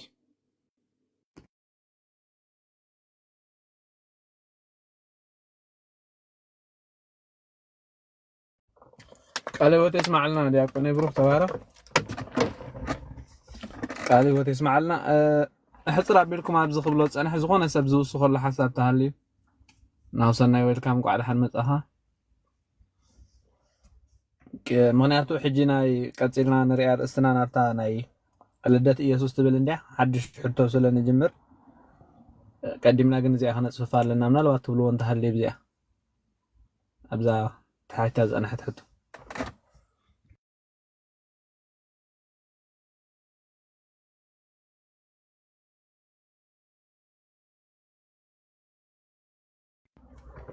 أقول مير الله هارو الله سامحوي الله دياكون تبلو أنت يا الله أنا مودي قاليو تسمع لنا جون حونا قاليو تسمع لنا نخيد بقى تصقم يل من الوقت حتى ملك أجير تزمت دحر يحايش تمليسنا هو دحر زغون حتى أنت حالي وابوخ لكن قبر بلنا بقى يا والله ما في ميت في فتلة كيف يلاش نابتا لدت كوسوس بلينا خيرنا زلنا حجي نابتنو سار استي مسحب قدوس كفيلو زلو نقابه حجي انتاينا حطوم صينا زلنا ወይ ردت هتكون دلينا زلنا ቅድስት ድንግል ማርያም ንዮሴፍ ዝተሓፀየትሉ ምክንያት እንታይ እዩ ምክንያቱ ሕጂ ቅድሚቲ ሓፈሻዊ ምስኡ ካቲትካ ክትብሎ ትደልይ ነገር ተሃልዩ ኣብኡ ፅቡቅ እዩ ከም ሕቶ ግን ቀንዲ ፀቂጥካ ከተብራህ ደልየ ዘለኹ ግን ቅድስት ድንግል ማርያም ንዮሴፍ ዝተሓፀየትሉ ምክንያታት سناش ايش بدقامي قال لي وتسمع لنا حوات يوم منفس قدوس او حوات حليوس لزمهارنا كبر مسكان من እግዚአብሔር አምላክና ይኹን ምናልባት ሁላትና ነዛረብ ዘለና ተዓላማ እንታይ ካፍቲ ሓደ ዝተረፈት ሓደ ክምልኦ ስለ ዘለዎ ናይ መንፈስ ቅዱስ ስራሕካ ምን ተኽንሪኦ በተለይ ቤተክርስትያን ናይ መንፈስ ቅዱስ ጸጋብ ናይ መንፈስ ቅዱስ ሃብት ስለተኣምን ትርጉምካ ካብ ናይ ኣቦታት ትርጉም ወጻኢ መቸብ ክንዛረብ ከለና ናይ ባዕልና ሓሳብ ወይ ከኣኒ ኣቦታት ጉሳኣተ ልብ ዝብሎ ካብ ልብና አንቂዕና ወይ ካብ ልብና ኣፈልፊልና ንዛረቦ ዘይኮነ ኣቦታት ዝተርጎሞ ወይ ማለት ምክንያቱ ናይ ሃብት ናይ ትርጓሚ ንቤተክርስትያን ስለዝሃበ እግዚአብሔር አምላክ ካብኡ ዝመፀ እምበር ማንም ካብ ርእሱ ወይ ካብ ሕልኑ እምፂኡ ዝተዛረበ የለ ማለት ኩሉ ናይ ኣቦታት ትርጓሚ ወይ ከዓ ናይ ኣቦታት ትምህርቲ ማለት እዩ ስለዚ ቤተክርስትያን ማዕረኽ እንደ ስምምዕነት ከም ዘለዋ ሓሳብኻ ከም ዘይጋጭ ንምርኣይ ማለት ኢና ዝያዳ ከኣኒ ናይ ንባብና ደረጃ ስለዝፈላለ ኩላትና ንመሃራልና ማለት እዩ ሓሳባት ክወሃብ ከሎ ንኩላትና ንክንመሃር እዩ ስለዚ እግዚአብሔር አምላክ ነዚ ዓይነት ጸጋ ስለዝሃበና ክብር ምስጋና ንዕኡ ይኹኖ ኣፍታ ዝተሓተተት ሕቶ ምናልባት ንምንታይ ንዮሴፍ ተሓፅያ ዝብል ቅድሚያ ምርኣይና ቁፅሪ 18 እንታይ ዝብል ከይተራኸቡ ከለዉ ዘእንበለ ይትቃረቡ ተረክበ ፅንስተ ዝብል ኣሎ ሓሳብ ሓቂ ምናልባት እንትን ድሕሪ ኣብሪል ሓንቲ ሕጉዝኒ ማለት ኢና ከይተራኸቡ ከለዉ ብመንፈስ ቅዱስ ፀኒሳ ተረክበ ዝብል ሓሳብ መጀመርያ ተረኣና ይሓይሽ ይብል ዲያቆን እንታይ ደ እታ በኽሪ ወዳ እንዲና ክንከይድ ሽዑ እንድሕር ንዓሪእና ዲያቆን ሓወይ ያ ምክንያት ገልጽ ቅድም እሺ ሓረ እሺ ምክንያት እንታይ ደለይ ዘለኹ መስለካ ሕጂ ምክንያት ናታ ናይ ሕፀ ምክንያት እንተገሊጽና ያ ሽዑናት በኽሪ ወዳ ትብል ክትወስደና እያ ትብል ሓሳብ ስለ ዝሓዝኩ ግን ድሓን ክልቲአን ኣርእስቲ ስለ ዝኾነ ብሓንሳየን ዘሎ ኣነ ቅደም ተኸተሉ ተጋጊፅኒ የቕረይታ ተቐድም መሲላት ንፀኒሓ ቅድሚ ምርኻቦም ትመሲላ የቕረይታ ቅድም ሕፀ ይተቐድም ትኽክል የቕረይታ ኣነ ተጋጊና ንምንታይ ንዮሴፍ ተሓፂ ዝብል እሺ ዲያቆን እሺ ቃል ህይወት ይስማዓልኝ ንምንታይ ምስ ዮሴፍ ተሓፂያ ዝብል ሓሳብ كلاتنا خنفلطو مالتي تاريخاوي كستاين متنكاف أدلاي كله تزيفلتني أو شجرين بحافظ شاقن تاريخ كلاتكم خنفلطو دنجل مريم ناي سئلت ويكا ناي حدرا ويكا بقال كيدان استولت قول عسل زنبرت أبو أنا ديانا بسلسة عمت أنا بيت مقدس كم زهبوا ماتي أستدخلت عمت على بيت المقدس كم تقمتت أبو مبل 15 أخاني نستسفازي كاب قدس جبريل توهيبوا ماتي تايزبر وبسادس ور تفنى جبريل ملاك ما هذا إجزابير هبا هاتي هاجر زجليلا أنت سما نازريت هبا دنجل أنت تفرت لبأسي ذا سمو يوسف بدنا ماتي بشار شيء ورحي جبريل سمو ملاك كاب إجزابير ماتي كاب إجزابير تلا يا أخونا بحنت عد جيلا نبيت يوسف آتيو داي نبحنتي عدينا بجليلا نبيت يوسف ماتيو سخان يوسف تحت يا زنبرت دنجل سمنايتا دنجل كا مريم نبعت لا ياخو بسرات كم زب سراي نغرنا ماتي نا እዚ ብስራት እዚ ክትቅበል ከላ ቅድስት ድንግል ማርያም 15 ዓመት ኣይ ነይሩ ማለት ግን ዮሴፍ ምክንያት ክትሕፅየሉ ዝገበራ እንታይ እንድሕዳይና ኮይና ኣብ ቤተ መቅደስ ክትቅመጥ ከላ 12 ዓመት ኣብ ቤተ መቅደስ ክትቅመጥ ከላ ኣይሁድ ንኽፍዓት ወይ ከዓኒ ንተንኮል ስለ ዘይዓርፉ ዕድመ ኣንስቲ ወይ ከዓ ልማዳ ኣንስቲ ዝጅምረላ ግዜ ስለ ዝኣኸለ ካብ ቤተ መቅደስ ናትውፃእ ኢሎም ሓሳብ የምፁ ማለት ሽዑ እዚ ሓሳብ እዚ ኣብቲ ግዜ ስድራ ወለዳ ብሂወት ስለ ዘይነበሩ እዚ ሓሳብ እዚ ናብ መን መፅእ ናብ ዘካርያስ መፅእ ዘካርያስ ከዓ እንታይ ይብላ او ولته يهودا فوت فقدي تنبري ولته يهودا ويكا قال يهودا هوي كميل ختنبر تدلي ويكاني انت عينت هيوتي ختنبر تدلي مسبلا اب تحت እግዚአብሔር ابو زلخ نسخي خمون اب እግዚአብሔር املكت لي كم زولته سخنا اب እግዚአብሔር املاح ጸሎት ገይሩ እግዚአብሔር ካንታ ይሎ ካብ ቤት ዮሴፍ አንስቶም ዝሞቶም ሽማግለታት አሰቡት ሽማግለታት ዓበይቲ አንስቶም ዝሞቶም أكمون نايكلهم بترخاء حسكا نفتا بيت مقدس آتيها تصلي حدر أو ملكت كريه كيز بالحساب هي وجزاير أملاخ ماتي بس ملكت زتا مريح وشعو نتعب ترماتي نخلتش حكا أكل 10 حموش زقول له ماتي كني هون على ماتي شان شعات ميت سماي حموشن حكي تدي تراجع شان شعات ميت سماي حموشن زخون بترا أكي بخص اللي خلو نا يوسف بتري مايك يسيوا كي تخلوا خلو لمليما فريا ترخيبا ماتي عندي ما فتتصعب أو يوسف كأبا لماريا فرتكوي كاني يوسف هوي حصيتها مريم تجبرها حلوا زبل ملكت تصحيفه مالتي قالون رغبيت مصي ابلع لي خمسه علبت ثلاثه ملكت ريم بحفشه ثلاثه ملكت ريم يوسف كم زحصيوا مالتي يوسف سبيت زموتته شماغله سبعي نيرو يوسف بزي غزي زين ميتاچنا بيتو خمس وسدا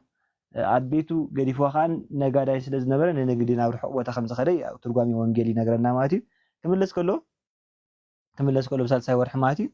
ድንግል ማርያም ጸኒሳ ጸንሑ ማለት ያው ወንጌላው ባዕሉ ሉቃስ ወንጌላው መዝገቡ ታሪኽ አሉ ምጸነሰት ያው ከይባዓለት ከሓደረት ናይ መልአኽ ብስራት ሰሚዓ ናብ ርሑቕ ሃገር ናብ ኤፍሬም ሃገር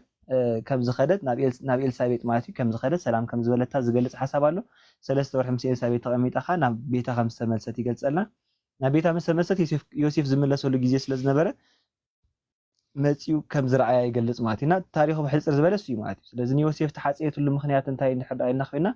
በዋናነት 4 ምኽንያት እዩ ማለት 4 ምኽንያት እዩ ተቀዳማይ ምኽንያት ንኽሕልዋ እዩ ማለት ንኽሕልዋ ንኸገልግላ እዩ ንኽሕልዋ ንኸገልግላ ክንብል ከና ንምንታይ ዓላማ እዩ እንድሕዳይ ንብል ኮይና ምንም እንኳ ቅድስት ድንግል ማርያም ንጽሕት ክብርት ወይ ከዓ ዘለዓለማዊት ድንግል ፍጽምቲ ዳኣ ትኾን እምበር ያው ብተፈጥሮ ግን ወይ ከዓ ብባህሪ ጓል ኣንስተይቲ እያ ማለት ብባህሪ ሰበይቲ እያ ማለት ስለ ሰበይቲ ክሳዕ ዝኾነት ከዓኒ ድኻም ናይ ስጋ ክህልዋ ግዴታ እዩ ማለት ዝሕግዛ ዘገልግላ ሰብ ስለ ዘድልያ አገልጋሊ ኮይኑ ዮሴፍ ተዋሂብዋ ማለት ካልእቲ ቅድስት ድንግል ማርያም በኻልኣይ ደረጃ ንግስት እያ ንግስት ኻ ብዘይ አገልጋሊት ኣይትኸይድን ማለት ግድ ንግስት ተላ ኮይና አገልገልቲ ናይ ሰብኦትን ናይ ነስኒ የድልይዋ ማለት ስለዚህ ንኸገልግላ ዮሴፍ ሂቦማ ማለት ካልእ ንምንታይ ዓላማይ ትውልድ ንምቁፃር ማለት ትውልድ ናይ ኢየሱስ ክርስቶስ ሓረግ ትውልድ ክንቆፅር ከልናሲ አብርሃም ንይስሐቅ ወለደ ይስሐቅ ንያዕቆብ ወለደ ይሁዳ አብርሃም ንይስሐቅ ወለደ ይስሐቅ ንያዕቆብ ያዕቆብ ከዓ ንይሁዳ ወለደ ክንብል ከልና ሓረግ ትውልድ ዝቆፅር ብደቂ ተባዕትዮ እዩ ምናልባት ኤክሰፕሽናል ተጠቂሰን ዘለዋ ደቂ ኣንስትዮ ንባዕለን ካብ ኣሕዛብ ወገን እምበር ካብ እስራኤል ወገን ኣይኮናን ካብ እስራኤል ተቆፀረት ማንም ሰበይቲ የላ ማለት ማንም ሰበይቲ ኣይተቆፀረትን ምናልባት ቤርሳቤ ይጠቕሳይ ቤርሳቤ ዝተጠቐሰት ምክንያት ከዓ ንምንታይ እዩ ናይ ዳዊት ሓጢኣት ንምግላፅ ወይ ከዓ ዳዊት ዝገበሮ ነገር ንምግላፅ ዳ እምበር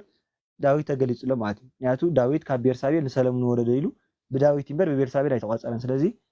ኣይሁዳውያን ጓል ኣንስተይቲ እቲኦም ኣይቆፅሩን እዮም ማለት ልማዶም ኣይኮነን ወይ ከዓ እናቶም ልማድ ኣብ ትውልዲ ጓል ኣንስተይቲ እቲ ኣይቁፀርን ናይ ኣይሁድ ጥራሕ ዘይኮነ ናይ እናትና ባህል ንባዕሉ ናይ ሃገርና ባህል ተሪኹሞ ሽጋዕ ሸብዓይ ወለዶ ንፅውዕ ናይ ኣቦና እዩ ማለት ወዲ ክስቶ እንዳበልና ንፅውዕ በቦና ወይ ከዓ ብናይ ሰብኣይ እምበር ብናይ ሰበይቲ ኣይፅዋዕን እዩ እዚ ከዓ ልማድ لماد ناي ባህሊ ወይ ከዓ ናይ ሓንቲ ሃገር ልማድ እዩ ማለት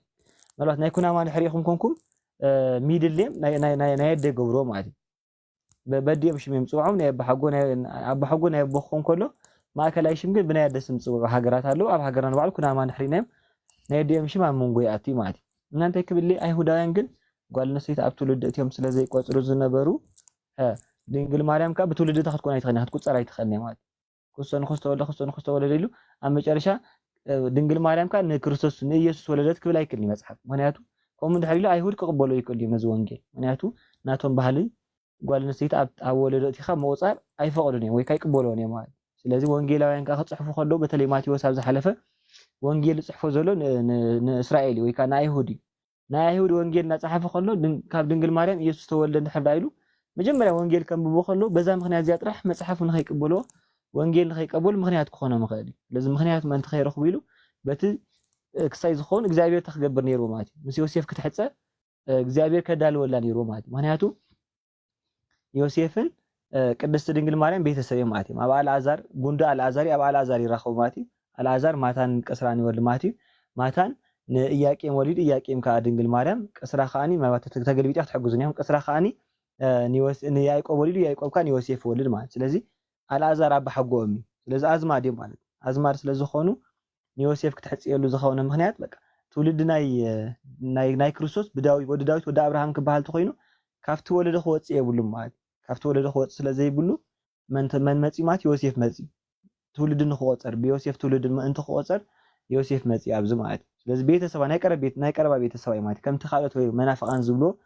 ድንግል ማርያም ንስጋዊ ነገር ወይ ከዓ ንስጋዊ ዕላማ ይኮነት ምስ ዮሴፍ ተሓጽያ ማለት ከምኡ ኸይንብል ካ እንታይ ናይ ኦሪት ሕግ ንባዕሉ ይኽልክለና ማለት ምክንያቱ ዮሴፍን ድንግል ማርያም ናይ ቀረባ ኣዝማድ የሚልናዮም ዘሌዋውያን ምዕራፍ 18 ድሕዳር ይኹንኩም እንታይ ዝብል ሕግ ኣሎ ወይ ከዓ እንታይ ዝብል ትእዛዝ ኣሎ ማንም ወዲ ኢልዋ ወይ ከዓ ማንም ሰብ ወይ ከዓ ማንም ሰብኣይ ሓፍረተ ስጉ ክገልጽ ኢሉ ናብ ቤተሰቡ እንታይ ግብር ወይ ከዓ ናብ ዘመዱ ዝኾነት ጓል ኣይቅረብ ማለት እዚ ኣብ ቅድሚ ዘመድ ወይ ካብ ቅድሚ ቤተሰቡ ሓፍረተ ስጉ ክገልጽ ወይ ከዓ ምሳእኒ ክድቅስ ኢሉ ኣይድፈር ከምኡ ዝገበረተሎ ግን ብዳር በኣምኒ ይሙት ብሎ ማለት ስለዚህ ዘመድ ምስ ዘመድ ክምርዖ ኣይክእልን በተለይ ካብ ሕጊ ሙሴ ንድሓር ናብ ናይ ቀረባ ቤተሰብ ከኣቲኻ ምምርዓው ተኸልኪሉ ማለት ስለዚህ ሕጊ ኦሪት ከኣኒ ናይ አይሁድ ዝተዋሃበ እዩ ስለዚህ ዮሴፍን ድንግል ማርያምን ከምቲ ካልኦት ዝሓስብዎ ንስጋዊ ነገር ተመሪዖም ተዝኾኑ ነይሮም ክኸውን ኣይክእልን ምክንያቱ ኣዝማድ ከኣኒ ክምርዓው ኣይፍቅድን ኦሪት ማለት ኦሪት ናይ ሙሴ ሕጊ ዘሌዋውያን 18 ሓፍረተ ስጉ ኣይግለጽ ኣብ ቅድሚ ዘመዱ እዩ ዝብል ማለት ስለዚህ ምሳእ ክድቅስ ኣይክእልኒ ማለት ስለዚህ ከምቲ ካልኦት ዝብሎ ከምዘይ ምዃኑ በዚ ክንርዳእ ንኽእልና ምክንያቱ ዘመዱ እያ ነይራ ዘመዱ ስለዝኾነት ክምርዓው ኣይክእልኒ ብስጋዊ መርዓ ማለት እዩ ንመንፈሳዊ ዕላማ ምዃኑ ክንርዳእ ንኽእልና ስለዚህ ተሓጽየላ ምክንያት ወለደ ብኡ ምእንቲ ክቆጸር ማለት እዩ ዮሴፍ ልክዕ ናይ ዳዊት ዘርኢ ስለዝኾነ ወዲ ዮሴፍ ተባሂሉ ዮሴፍ ካ ናብ ዳዊት ናብ አብርሃምን ከብጽሕ ስለዝኽእል ኣክንዲ ድንግል ማርያም ኣቲ ትውልድ ንኽቆጸርላ ዮሴፍ ሕጽያ ከም ዝኾነ ካልእ ኣብቲ ዳሕራይ ግዜ ሓይለ ኣርያማዊት ወይ ከዓ ካብ ሰማያት ዝመጽት ናይ መላእኽቲ ወገን እያ ዳንበር ሰብኣይ ኮነት ዝብሉ መናፍቃን ከም ስንጹ እግዚአብሔር ስለዝፈልጥ ካብ ዝነቐፋ ዝምእንቲ ከድሕና ወይ ከዓ ካብ ክሕደት ዝምእንቲ ክሕልወና ንኹላትና እንታይ ገይሩ ምስ ዮሴፍ ተሓጽያ ማለት ምስ ዮሴፍ ተዘይትሕጾ ነይራ በቃ መልኣኽ እያ ንበልናዮ ማለት ሰብ ኣይምበለ ነይሩ ማንም ሰብ ማለት ስለዚህ መልኣኽ ከም ዘይምዃና ሰብ ምዃና ማለት ልክዕ ከማና ሰብ ምዃና ምእንቲ ከረዳእና ምስ ዮሴፍ ክትሕጸ ገይርዋ ማለት ስለዚህ 3-4 ምክንያት ኣለዎ ንኽሕልዋ ኢልና ንኸገልግላ ትውልድ ኣቲ ምእንቲ ክቆጸረላ ብራብዓይ ደረጃ ከኣኒ ሓይለ ኣርያማዊት ያ ምእንቲ ከይትበሃል ማለት ወይ ከኣኒ ከምኡ ዓይነት ምንፍቕና ምእንቲ ከይመጽእ ምስ ዮሴፍ ክትሕጸ ገይርዋ ሓምሻይ ቃ ካብ ዳርባ ኣምኒ መቕታል ምእንቲ ከድሕና ማለት ማንም ጓል ነስተይቲ ኣብ ብሉይ ኪዳን እንኳን ካብ ሰብኣይ ወፃኢ ማለት እንኳን ካብ ሰብኣይ ወፃኢ ተመሪዓ ንባዕሉ ሰብኣይ ዘለዋ ብዝሙት እንድሕዳኣ ምስ ካልእ ወዲ ኸይዳ ብዳርባ ኣምኒ ተቐቲላ ወይ ከዓ ብእሳት ተቃጺል ብእሳት ብሓዊ ተቃጺላ ትመውት ነይራ ማለት እዚ ድንግል ማርያም ከኣኒ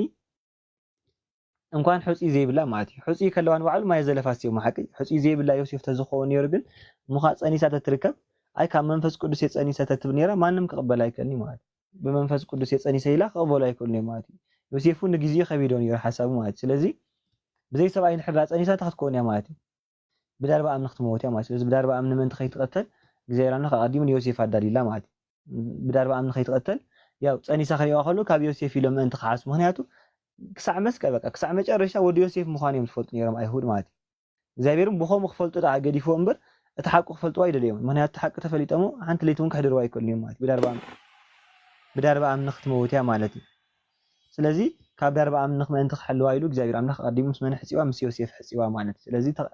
ዮሴፍ ተሓፀየቱ ምክንያት ብሕፀር ዝበለ ንኽሕልዋ ንኸገልግላዩ ካልኣይ ከዓኒ ወለዶ ኣብ ናታ ኣቲ ወይ ካብ ወለዶ ምእንቲ ክቆፀረላዩ ሳልሳይ ሓይለ ኣርያማዊት ምእንቲ ከይትበሃል ወይ ካብ መላእኽቲ ዘመድያ ከይትበሃል ወይ ናይ መላእኽቲ ወገን ከይትበሃል ዮሴፍ ተሓፂያ ብራብዓይ ከዓኒ ብዳርባ ኣምንኽ ከይቀትልዋ ምእንቲ ዮሴፍ ሕፂዋ ማለት ስለዚህ እዚ ምክንያት ኣለዎ ምናልባት ኣሪታ ኣብዚ ሕቶ ኮይነ ዘረባ ዝጎደለ እግዚአብሔር ኣምላኽ ብኣፈት ጓሃን መላእኽቲ ያርመለይ ሓሳባት ድሕር ዳጉዲለኻ ኣሕዋት ይኣርሙኒ ዋው ብጣዕሚ እግዚአብሔር ይመስገን ምክንያቱ እቲ ክንኮኖ ዘለና እንዳበለልና ይኸይድ ስለ ዘሎ ነመስግኖ ኣምላኽና ዝተመስገነ ይኹን ብጣዕሚ ፅቡቅ ብጣዕሚ በቃ ገላፂ ብዝኾነ ነገር ምናልባት ትውስኽሉ ነገር እንተሃልዩ ኣብዚ ሕጂ ናብታ ፍቅዲ 25 ኣቢልና ስለ ንኸይድ ኣብዚ ኣሕፅር ኣቢልኩም ትውስኽዎ እንተሃልዩ ኣሕዋት እንተዘየለ ግን ክልተ እታ ምዕራፍ እታ ፍቅዲ 25 በኽሪ ወዳ ክሳብ ትወልድ ኣይፈለጣን ስሙ ድማ ኢየሱስ ኢሉ ሰመዮ ዝብል ሓሳብ እንዲ ዘለዋ ነዚኣ ሕጂ ኣብ ክልተ ከፊልና ክንሪኣ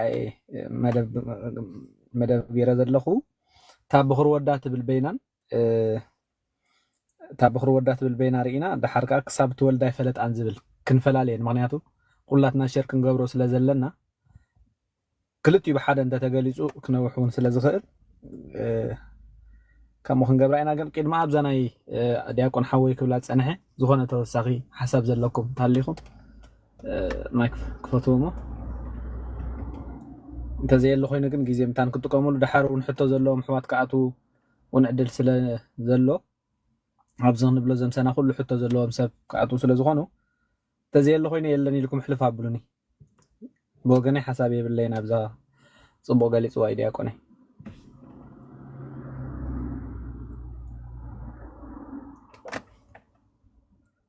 ኦኬ ዝኾነ ሕቶ የብልኹምን እሺ ግርም ናብታ ፍቅዲ 25 እናንከይድ ሰላም ትንብል እሺ ደሓን ሓንሳብ ምክንያቱ ንዓኻ ስለ ዕድል ዝበካ ሕጂ ኣብ ኩላኻ ሰላም ክትብለና ኢኻ እንዳተዛረብካ በኽሪ ወዳ ክሳብ ትወልድ ኣይፈለጣን ዝብል ናብሰናይ ሓወይ ናባኻ እየ ከም ዝበልኩ ኣብ ኩሉኻ ሰላምታ ትበና ማለት እዩ በኽሪ ወዳ ትብል እዚኣ ጥራይ ነዛ ንኡሳር እስቲ እታ በኽሪ ወዳ ትብል ጥራይ ኣስፋሕ ኣቢልካ ከተረዳእና ምክንያቱ ከም እንታይ ዝበሃል ማለት እዩ ኩላኻ ሰላም በለና እንኳዕ ደሓን መፃኻ እሺ ሰላም ኣምላኽ ምስ ኩላትኩም ይኹን ክቡራት ኣሕዋት መምህራን ኣብ ታሕቲ ናብ ላዕሊ ዘለኹም ፍፅም ሰላም ናይ እግዚኣብሔር ከመይ ይውዒልኩም ቃል ሂወት ይስማዓልና ቃለ ሰናይ ክቡራት መምህራን ብጣዕሚ ደስ ዝብል ኣገላልፃ ዲያቆን ጆን ሓውና ከምኡውን ዲያቆን ሜሮን ብሓፈሻ ኩልኹም ኣብ ላዕሊ ናብ ታሕቲ ዘለኹም እቶም ክትምህሩና ፅናኹም እግዚኣብሔር ዓሲ መምህራን ይሃብኩም ኣብቲ ክበሃል ፀንሐ እኳ ብጣዕሚ ፅቡቅ ገይሩ ስለ ዝገለፆ ዲያቆን ሜሮን ወላ ሓንቲ ንውስኸሉ ነገር የለን ብዝያዳ እቲ ብዛዕባ ቅዱስ ዮሴፍ ንቅድስቲ ድንግል ማርያም ዝተሓፅየሉ ምክንያት ሓውና ስፍሕ ኣቢሉ ገሊፁ ወይ ምክንያቱ ትሕፀ ዝብል ቃል ቀጥታ ገለገለ ወገናት ምስ መርዓ ጥራሕ ስለ ዝተኣሳስርዎ እምበር ሕፀ ማለት ንብዙሕ ነገር ከም ዝገልፅ እውን ሓደ ንመርዓ ካልኣይ ንሽመት ሕፀ ኣሎ እዩ ንሽመት ማለት ንስልጣን ማለት እዩ ተወሳኺ እውን ከምዚ ሓውና ዲያቆን ሜሮን ክብሎ ዝፅንሐ ሓላዊ ወይ ከዓ ንደጋፊ ንክኸውን ዝሕፀ ኣሎ እዩ ዋላ ብሕብረተሰብና ተራሪናስ ኣብ ምርጫ ሕጂ ሕፀ ተባሂሉ ይፅዋዕ እዩ ማለት ንሓደ ናብ ስልጣን ዝድይብ ሰብ ማለት ከምኡውን ብሓፈሻ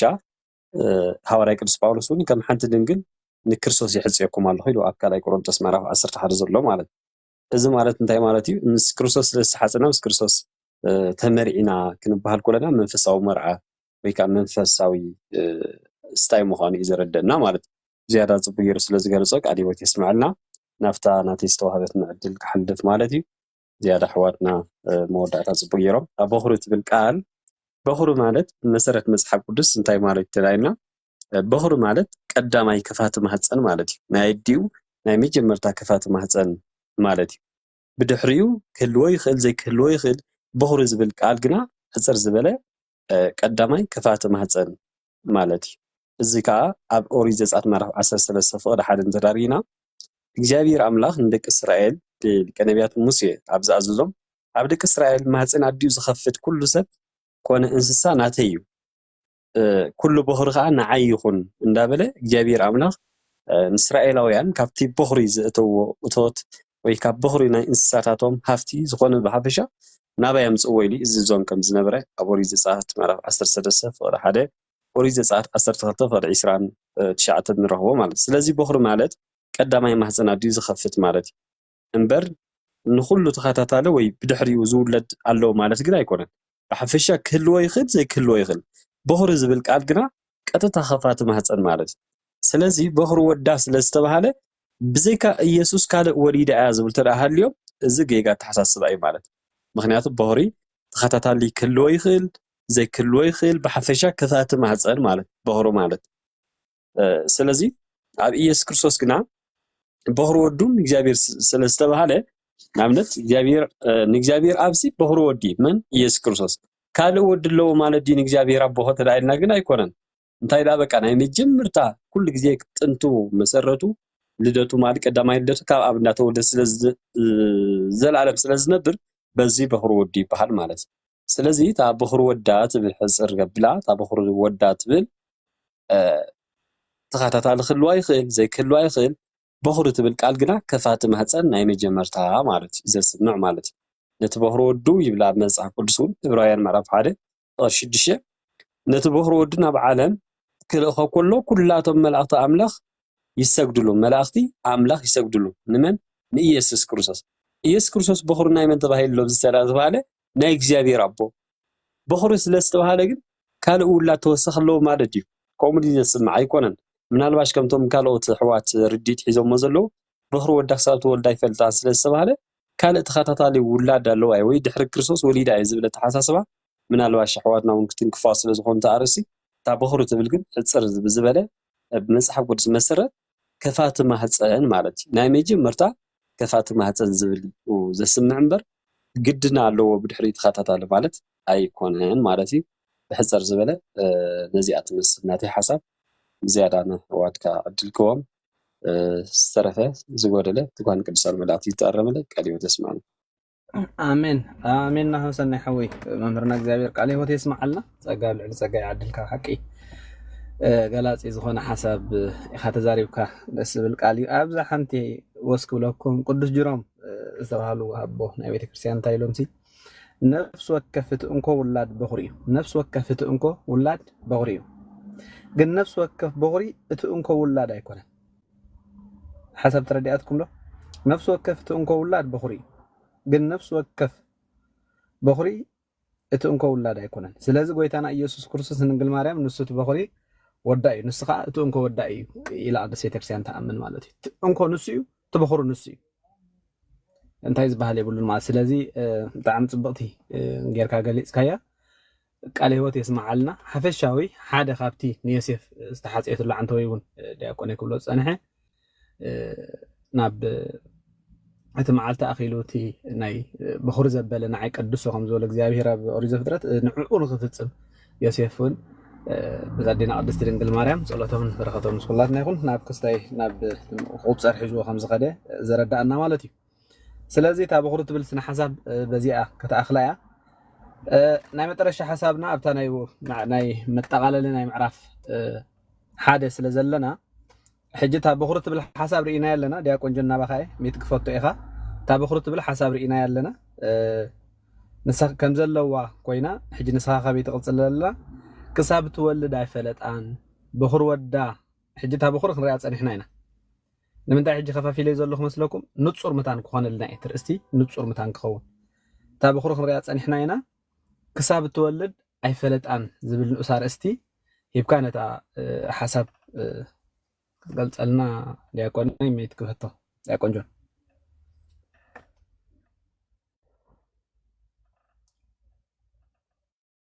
ኣለዉ ድዮም ዲያቆን ሓዊ ኣነ በዝና ስራሕ ኩንዴ ኣቦም ከዓ ንበዓል ዲያቆን ኣቤል መፅኦም ኣሎ እናተማቐልና መሊአ ፀንሐ ገሜለን ዲያቆን ኣቤል እግዚአብሔር ይመስገን ማለት እግዚአብሔር ይመስገን ትብል ዘላ ይምሽ ዲያቆን ኣቤል እሺ بسم أول سلام እግዚአብሔር መስኩላና ይኹን ኣሕዋት ከመይ ኣምሲና ከመይ ውዒልኩም ከመይ ኣምሲኹም እግዚአብሔር ይመስገን ሰናይ ተረዳት ላላት ተዓጠብሽ ንጽርት ያዘላምሽ ክሳዕ ትብል ድያ እወ ክሳብ ትወልድ ኣይፈለጣን ዘላ ክሳዕ ትወልድ ኣይፈለጥ ሕጂ ጣብኹር ክንሪኣ ስለ ዝጸናሕና ካባ ቀጺልካ ዲያቆን ሓወይ ክሳብ ትወልድ ኣይፈለጣን ትብል መጠቃለሊት ስለ ዝኾነት ናይታ ምዕራፍ ኩላ ንዓ እድል ክህበካየ ድሕሪኡ ናብ ዓቤል ሓውናይና ክንከይድ ቶም ሕቶ ዝሓቱ ከመይ ዓይነት እንታይ ዝበሃል ጌርካ ኢኻ ትቅበሎም ንዓኻ ንርፎ ኢና እቲ ቦታ ማለት እዩ ዓቤል ዋና ገዛ ማለት እዩ ቀጽል ዲያቆን ሓው ሰናይ ካፍታ ናይ ዲያቆን ሜሮን ዝነበረት ንእሽተይ እንዳገበርኩ ክተንክፍያ ስጋዕ ክሳብ ዝብል ከዓ ከም ፈቃድ እግዚኣብሔር ንእሽተይ ጋፍተን ዲያቆን ሜሮን ዕልወን ዝነበረ ኩለን ሙሉኣት ገይሩ ተዛሪብዎን ነይሩ ኣብ ዘበን ብሉይ ዝነበረ ኣብ ዘበን ሕገ ልቦና ዝነበረ ናይ ኣቤልን ናይ ቃየልን ተብስኡ ምውሳብ ተሪእና መስዕዋቶም ነይሩ ድሕራይ ከዓ ስጋዕ ኦሪት ከዓኒ ስጋዕ ሳልሳይ ወለዶ ትፈቅድ የብላ ያዋልደ ሰለጳድ ኢሏ ምሳሌ የምፅዩ ማለት እዩ ስጋዕ ሳልሳይ በፂሑ ስለ ዝነበረ ከዓ ንምሕፃይ ተፈቂድላ ዝብል ኣብታ አንድምታ ናይ ይውስኾ እዩ ተወሳኺ ከዓ ናይቲ ሓሳብቲ እንታይ ዘምፃ ክልኤቱ ሊቃውንት ተኣመሩ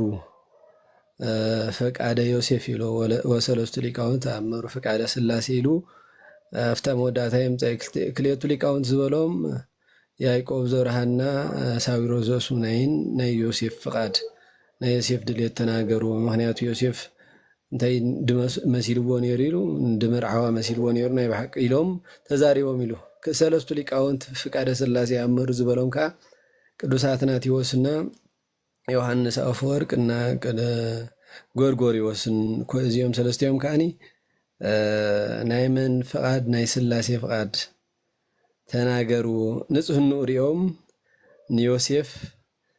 ሕጹይ ገይሮም ሃብዋ ንጹህ ከም ዝኾነ ፈሊጦም ብንጹህኑ ሃብዋ ኢሉ የምፀዩ ኣብቲ ናይ ዮሐንስ አፈወርቅ ኣብታ ካልአይቲ ከዓ በኽሪ ወዳ ትብል በኽሪ ወዳ ስጋዕ ትወልድ ኣይፈለጣ ንዝብል አፈወርቅ ዝተባሃለሉ እውን በዚ አፈወርቅ ይባሃል ይበዛ ቃል እዚኣ ፈሊጥ ዋዲ ድሕሪኡ ኸይሉ ምስ ሓተተቱ ንጉስ ኣብቲ ግዜኡ ዝነበረ ቴዎድሮስ ዲ ንጉስ ቴዎድሮስ ዲ ሓት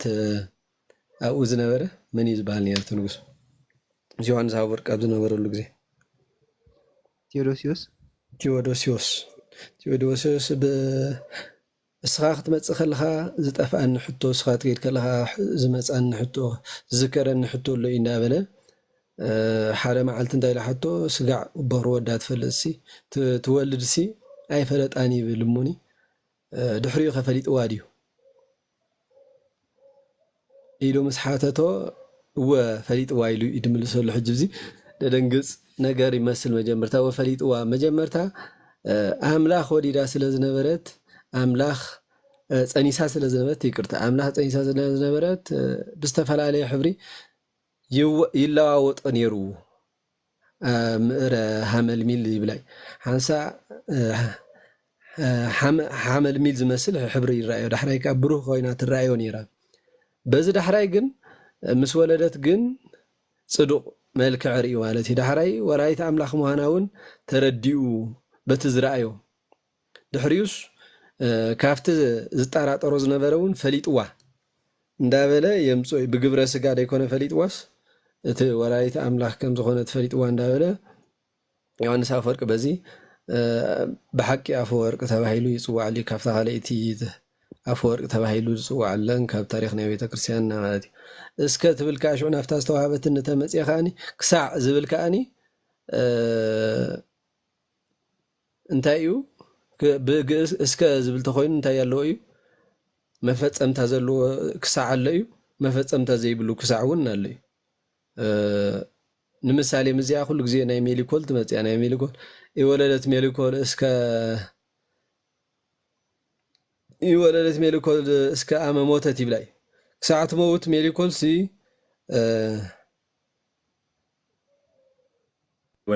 ኣይወለደትን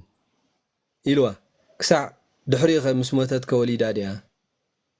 ሕጂ ድሕሪ ሞት ምውላድ ህፃን የለን ማለት እዩ ሕጂ ክሳዕ በኽሪ ወዳ ትወልድ ኣይፈለጣን ኣብ ዝብል ድሕሪኡ ከፈሊጥዋ ድዩ ንዝብል ከዓኒ ኣይፈለጣን ከም ልክዕ እስከ ዝብል ደሎ ሓሳብ ልክዕ ከምዚ ናይ ሜሊኮል ደሎ እዩ መፈፀምታ ዘለዎ እስከውን ኣሎ እዩ ክሳዕ ኣብዚ ኢልካ ደረት ዘለዎ እዩ ልክዕ ናይ ኣዴና ቅድስት ድንግል ማርያም ግን ከምዚ ናይ ሜሊኮል ሰይቲ ዳዊ ዝነበረት ማለት እዩ መኻን ኮይና ዝሞተት ከምኡ እቲ ናይ እስከ ድሕሪኡስ ብግብሪ ስጋ ይፈለጣን ወራይቲ ኣምላክ ከም ዝኾነት ግን ፈሊጥዋ እዩ ማለት እዩ ኣምላክ ከም ዝወለደት ዝጎደለ ከዓኒ መልእ ላይ ኣሕዋት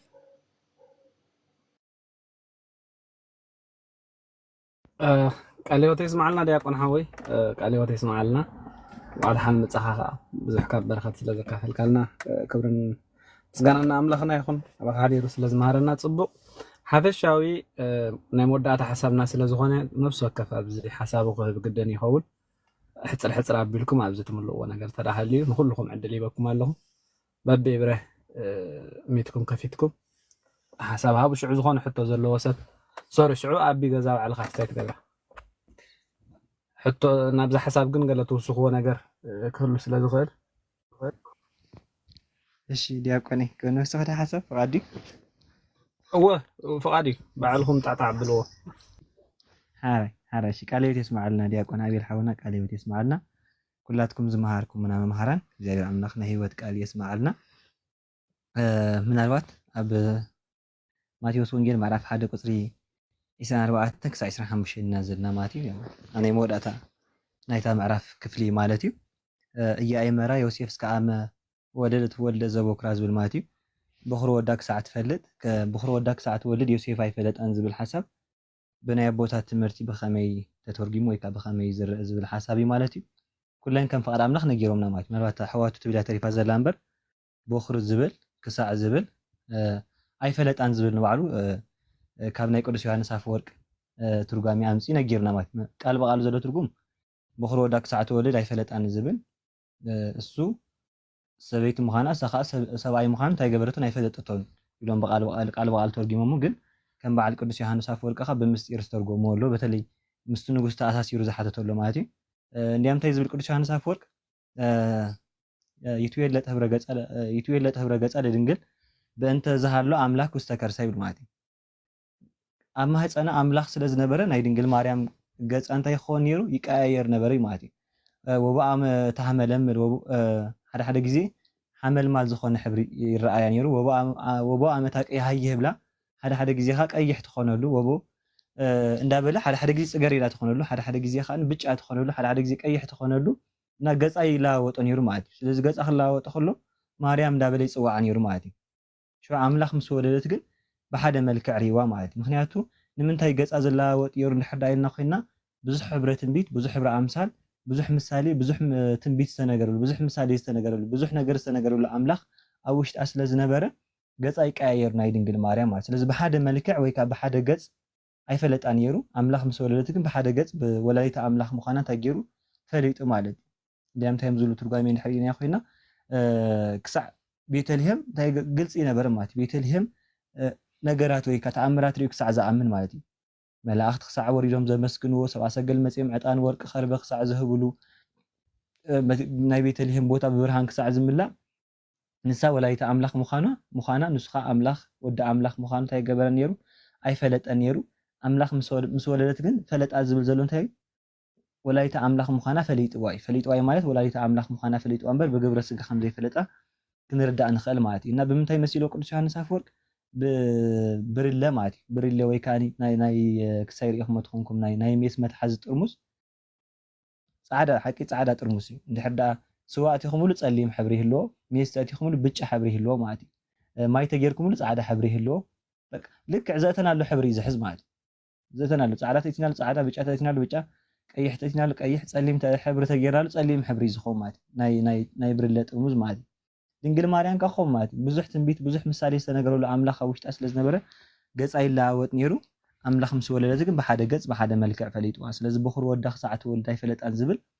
እንታይ ማለት ወላዲተ ኣምላኽ ምዃና ኣይፈለጠን ነይሩ እዚ ኩሉ ተኣምራት ብመልኣኽ ምስ ተነገሮ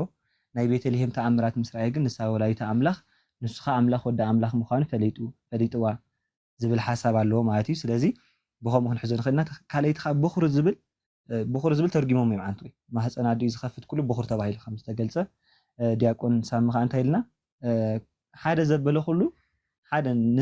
ንወለዱ ወይ ከዓ ነዲኡ ሓደ ዝኾነ ኩሉ ብኹር እዩ ኩሉ ብኹር ግን ሓደ ማለት ኣይኮነን እንታይ ማለት እዩ በቃ እንድሕር ኣነ ንወለደይ ሓደ ኮይነ ሓደ ብኹር እየ ከዓ ማለት እዩ ነቲ ሓደ ተኮይነ ካባይ ወፃኢ የለን ስለዚ ብኹር እየ ማለት እዩ